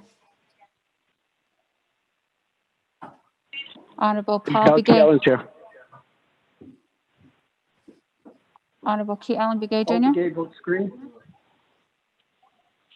Honorable Paul Begay votes green. Delegate Key Allen Honorable votes green. Nathaniel Thank you. Brown. Delegate Brown votes green. Honorable Nathaniel Brown votes green. Honorable Key Allen Begay votes green. Honorable Eugenia Charles Newton.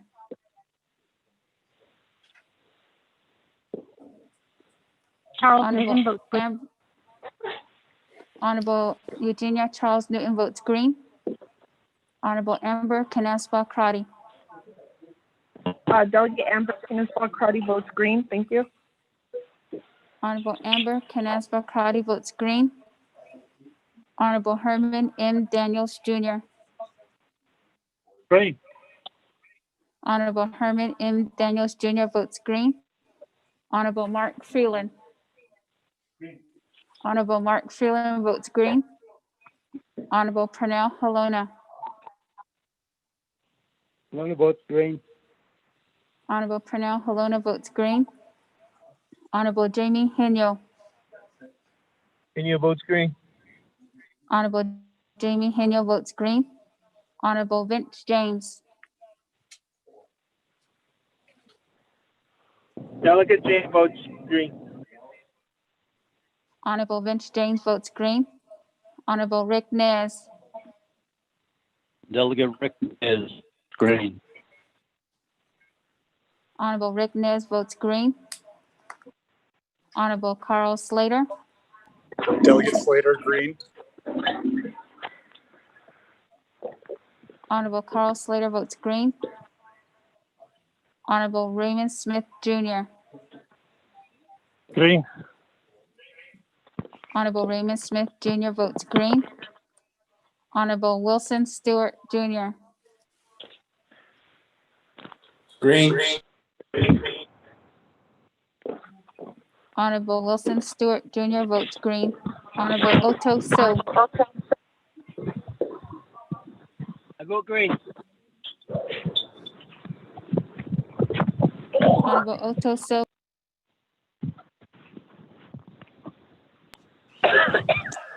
Honorable Charlene So. I vote green. Honorable Charlene So votes green. Honorable Daniel So. Daniel So votes green. Honorable Daniel So votes green. Honorable Eugene So. Thank you.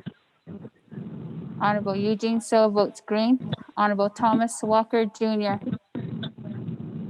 Thomas Walker votes green. Honorable Thomas Walker Jr. votes green. Honorable Edison Winika. Green.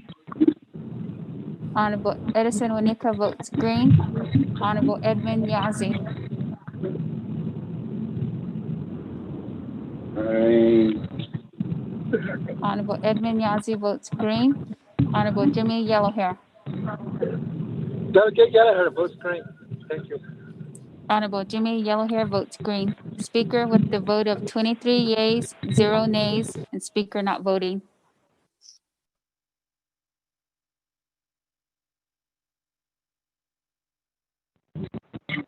Thank you. That 23 in favor, 0 opposed. Speaker not voting on main motion. Legislation 0285-20 passes. That, colleagues, let's go ahead and continue on down. On to legislation, item number C. This is sponsored by myself, Madam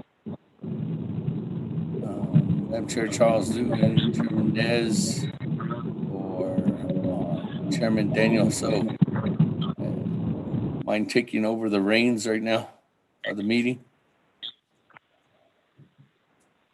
Or if not, I can have Honorable Mark Freeland or Chairman Daniel, so you can sponsor the legislation.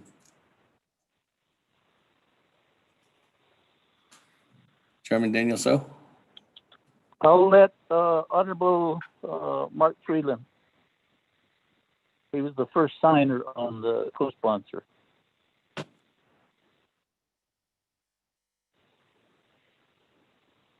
Honorable Freeland, you want to co-sponsor? Speaker. Yes. Yeah, Speaker, I'm driving. I may lose signal though. Okay. Well, we debated it pretty much at Nabi for almost 4 hours, so see if Nabi works.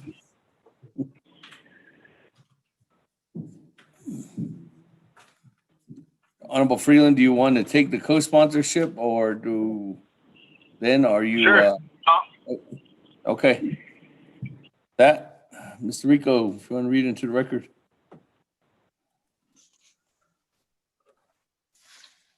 Mr. Speaker, members of the 24th Nomination Council, tracking number 0309-20, in action relating to Budget and Finance Committee, Resource and Development Committee, Navajo Committee, and Nomination Council, allocating $11,924,571 from the Citizen Fund to the Division of Community Development, adopting the Citizen Fund Chapter Heavy Equipment Expenditure Plan pursuant to 12 NC Section 2501 to 2508, allocating $33,876,114 from the Citizen Fund to the Department of Water Resources, adopting the Citizen Fund Department of Water Resources Emergency Projects Expenditure Plan pursuant to 12 NNC Section 2501 to 2508.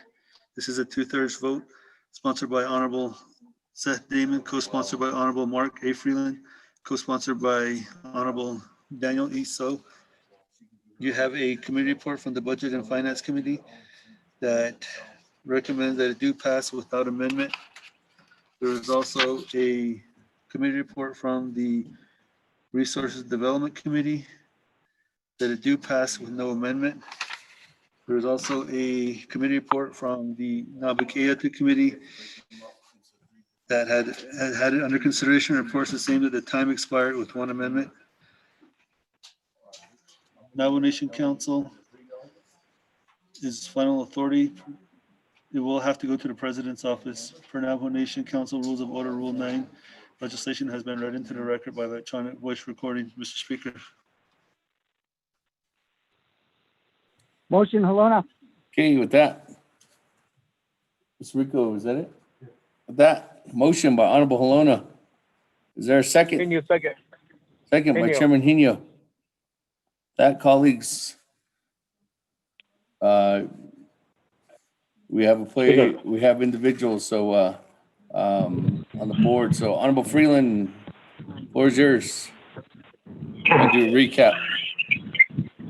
Thank you, Speaker. 24th Nomination Council, my colleagues, everyone listening, staff, I'm sending you good evening. I'll do my best. I'm stopped in a parking lot, so I'll do my best to recap this. This legislation 0309-20 was a legislation that was was a result of what had occurred with CS-73-20.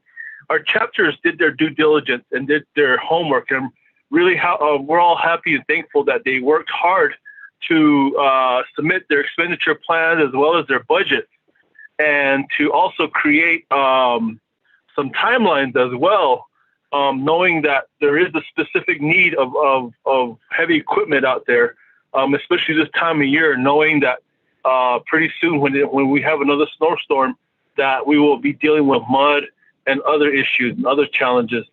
Keep in mind, colleagues, that we do have 15,000 miles worth of dirt road on the 27,000 square miles of the Navajo Nation. So that's a real eye opener. And I always think of NDOT's presentations.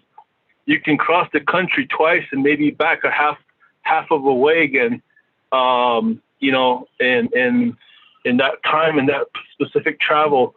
But you know, I have 8 chapters, and like many of you, my chapters are rural, and I've been out to all my chapters, and knowing that, you know, what is their specific needs. Their specific needs are they need assistance with the road, the blading.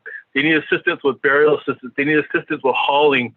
You know, a lot of our chapters are challenged in many ways, and a lot of ways, and I know that.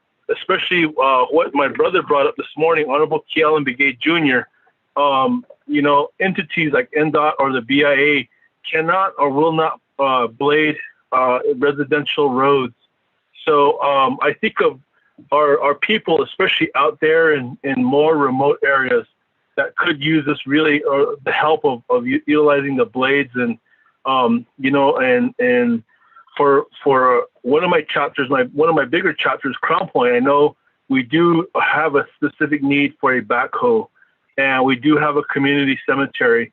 And, you know, it's really hard when I mentioned this morning that utilizing the example of one of my other chapters stepping up, or 2 of my other chapters stepping up to assist families to help bury loved ones in Crown Point, Standing Rock and Lake Valley do have backhoes. But they were able to help these families out, and I really appreciate them for doing that. I think the officials and the staff for doing that, because it really answered the call and addressed a specific need. And without question, my chapter president stepped up and said, "Let's help these families." And you know, I only have 8 of the 110 chapters. It just gives you an idea of what we're up against right now, and knowing that we're kind of bending the curve right now nationally and on the nation. You know, we had a big spike recently in the last couple of weeks. Who knows what's going to happen after Christmas again? Yes, the vaccine is out. The vaccine is coming in phases, but you know, the Pfizer has hit the more of the first responders.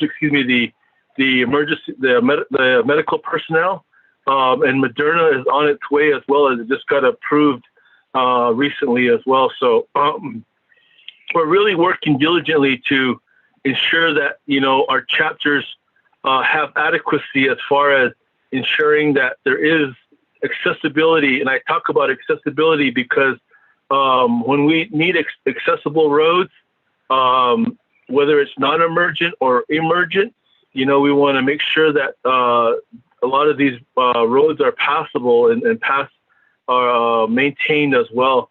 I have another one of my chapters, for example, Standing Rock. They went ahead and have been blading their residential roads. And I'm very thankful because, you know, there was some discussion this morning as far as O&M. Chapters have their own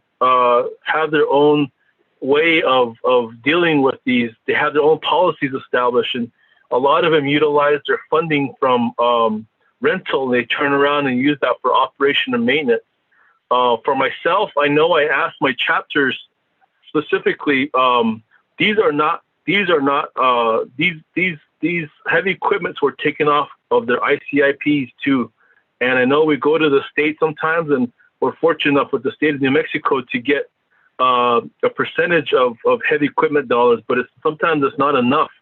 So for myself, I did work with my chapters on these projects, and they were listed on their ICIPs and were submitted to the state of New Mexico and the Navajo Nation. So we want to make sure that, you know, these ICIPs are also approved by the people at the chapter level when they're done that way. So I just wanted to bring that up as well. But with that, Speaker, I'd be glad to answer any questions the best that I can. knowing that this legislation is very vital, and we also have the component of the water lines. I don't know if water management is on the line or DCD is on the line, but the component of water lines is also essential as well. I know my brother, Honorable Raymond Smith, had wanted to do an amendment, possibly, but my other brother, Honorable Edmund Yazi, had also wanted to provide an amendment too. So with that, Speaker, I'll go ahead and stand for any questions. Thank you, Shata.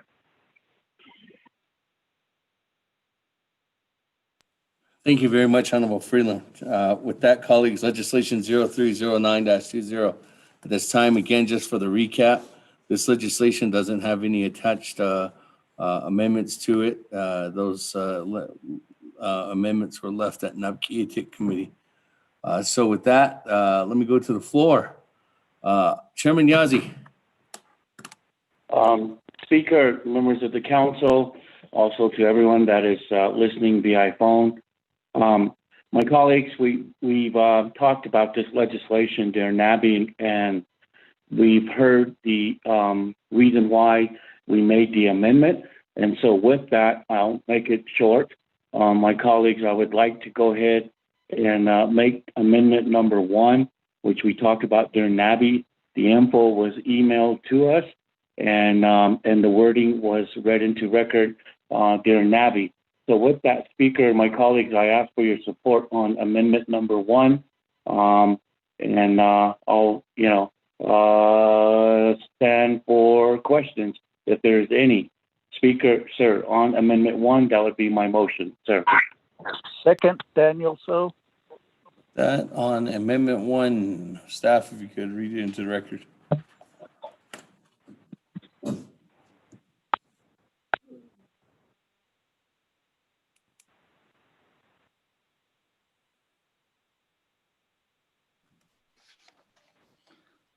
Mr. Speaker, members of the 24th Nomination Council, amendment number 1.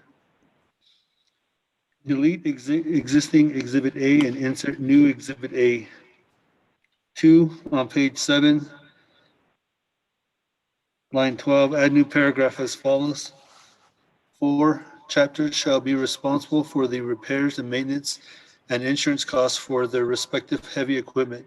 3, adjust the amount set forth on the following pages and lines to $21,441,054 to reflect the amendment made here. Page 1, line 13, page 6, line 23, page 7, line 4.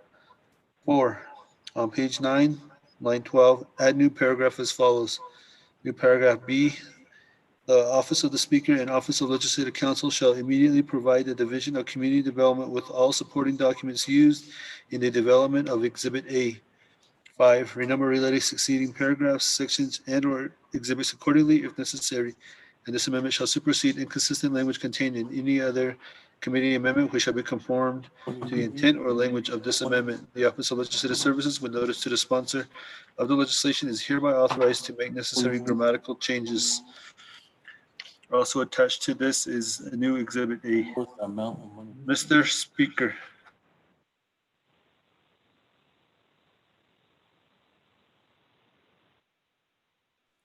Thank you. On amendment 1 by Chairman Yazi, second by Chairman Daniel So. That, colleagues, any comments, questions on amendment 1? We have nobody has texted in.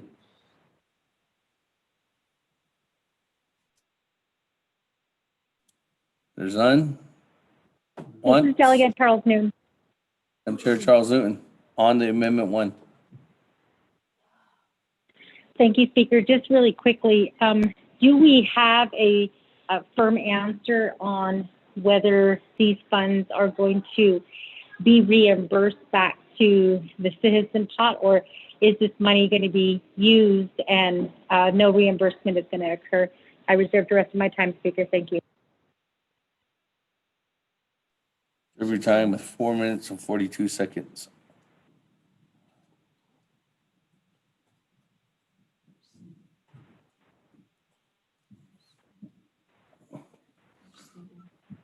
That to floor to the sponsor, Chairman Edwin Yazi. Okay. Speaker, members of the council, Speaker, you might have to help me out since this was a teamwork effort with all the chapters. But to my understanding, that I could be wrong. It would be back as a refundable action. So, Speaker, correct me if I'm wrong or right. I know you're chairing the session now. So, Speaker, sir.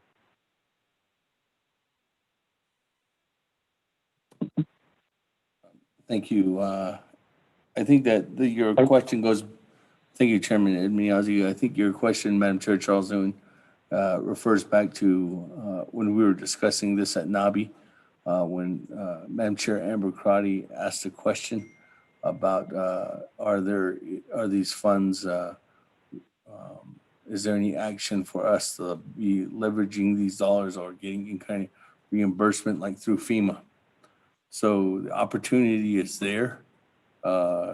If that language needs to be developed to put that in as an amendment to advocate for reimburse, like having a division director advocate for reimbursement through FEMA or through USDA or any matching dollars in the future for any kind of equipment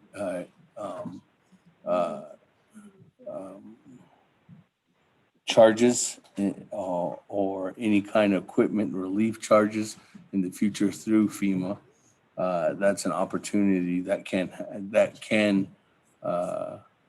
be attached. I do believe that in prior legislation, language like that was attached to a legislation like this. Previous either supplemental funding or expenditure plans. There was language that was attached for that, Madam Chair Charles Newton, just to answer your question. That, moving on down, Honorable Stewart.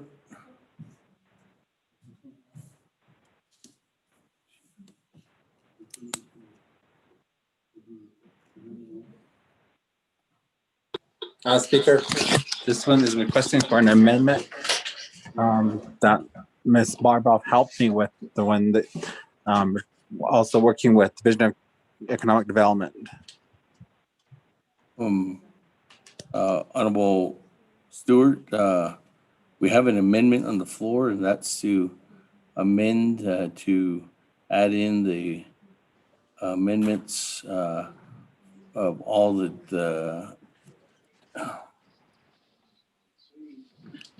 amendments that we've been working on with the Speaker's office and all my colleagues for the past week, the one that we took a vote on at NABKIATIC committee.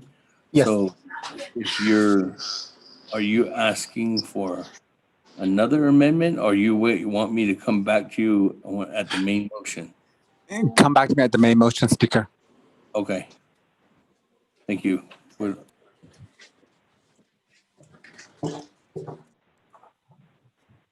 That, moving on down, Honorable Slater. Thank you, Speaker. Ms. Bob Roth has prepared an amendment, and I have a request to modify this amendment to include that amendment. I reserve my.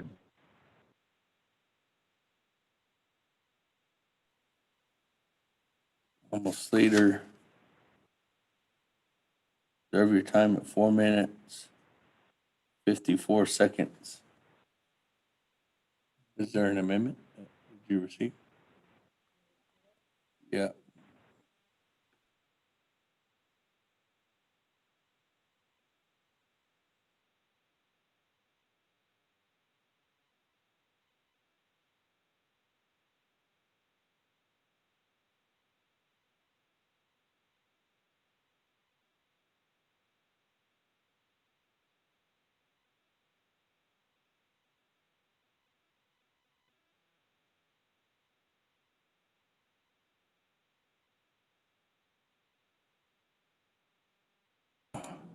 Honorable Slater, is this in reference to Lu'uchikai Community School?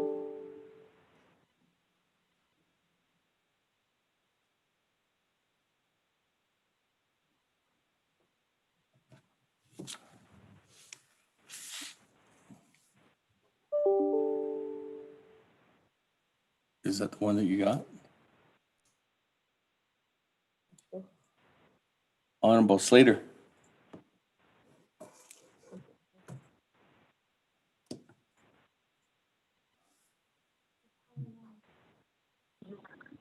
Speaker, can you hear me? I'm sorry, I was muted. And yes, I'm referring to the Wicotega Community School. Okay, Honorable Slater, this is a separate amendment that would be needing a separate amendment on the main motion.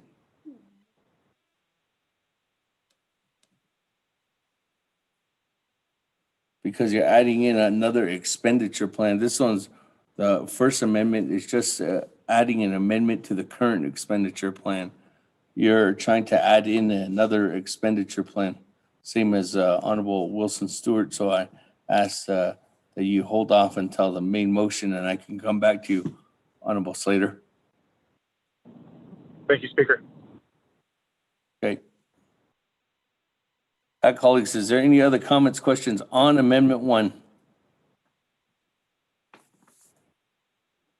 There's none. Madam Chair, Charles Newman, 4 minutes, 42 seconds. Speaker, this is Delegate Crotty. I requested to speak. Thank you.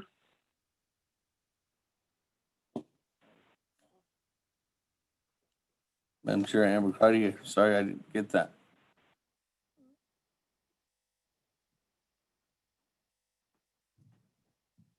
Go ahead, Madam Chair, Amber Crotty. Oh, yes. Thank you, Speaker. If you could just let us know if you still want us to text to request to speak. Thank you.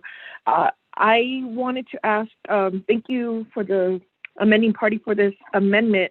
We do have an updated exhibit. I wanted to ask Legislative Council, was that incorporated into this amendment, or do we need to ask for modifications? And I'll reserve my time. Thank you, Speaker. I just wanted to let you know, Madam Chair Charles Newman, Madam Chair Amber Crotty, that if you're referring to the 3 items, correct? Yeah. Well, there's 4 delegates that need a modification on Exhibit A. Okay. Well, those were not incorporated, Madam Chair. Do I have the opportunity? I'm trying to understand this amendment. I see the language, but I also see Exhibit A was attached to the amendment. So if I'm in order, am I able to ask for a modification of Exhibit A at this time? Thank you, and I'll reserve my time. Ms. Barbroff, is there language for the modification? I know that there was 4 individual amendments that were possibilities. Honorable Jimmy Yellowhair, Madam Chair, Amber Crotty, Honorable Elmer Begay, and Honorable Slater to add on. Thank you, Speaker. So you can approach this 2 ways, and let me tell you that I'm getting very confused. I don't have 4 amendment requests over here. So I have Delegate Crotty's, I have Delegate Slater's for the school, but I don't know about the others. But you can do it one of 2 ways. You could ask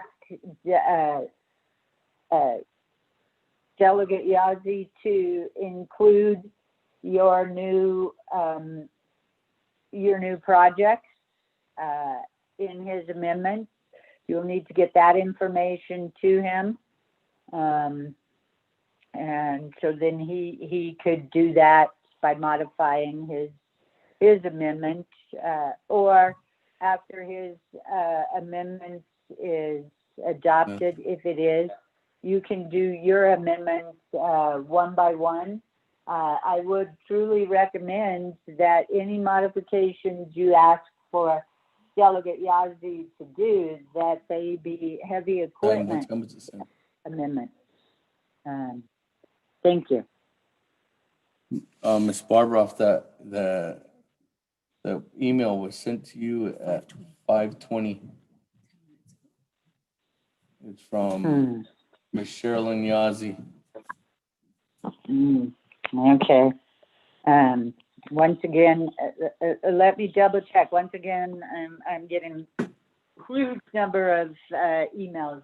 Let me check. Madam Chair, Amber Crotty, if that amendment isn't ready at that time, we can do it as a follow-up amendment.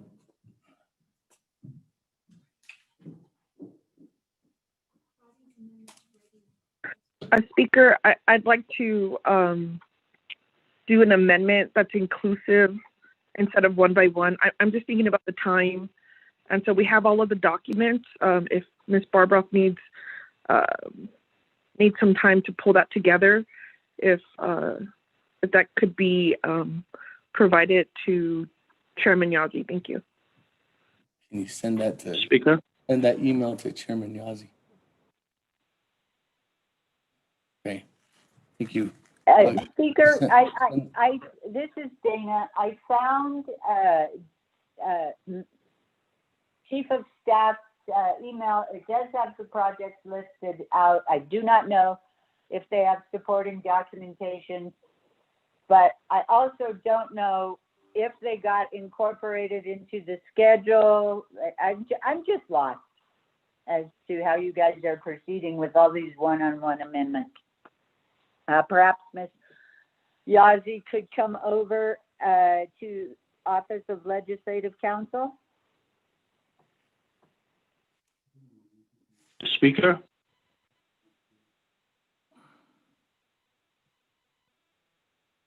Okay. Colleagues, we're going to take a 30-minute break. Chairman Yazzie? I was going to say before we go on break that if we could just do the amendment and then we could add on, I kind of think that would be more appropriate what Ms. Barbara had stated. And it will be solid if we do it that way. So anyhow, that's what I wanted to share, Speaker, sir. Okay. Well, the recommendation is to have one combined amendment. And that was a recommendation moving forward, set forth. And it's, we had a week and there's just these last minute amendments coming in. So colleagues, we're going to take a 30-minute break. I'm going to recess for 30 minutes, 5:30, actually 27 minutes. Come back here at 6 p.m. Speaker, Eugene, so when can we put that 316-20 in there? We can do that when we come back. Okay, thank you. It's all Ready? right. Thank you. Okay.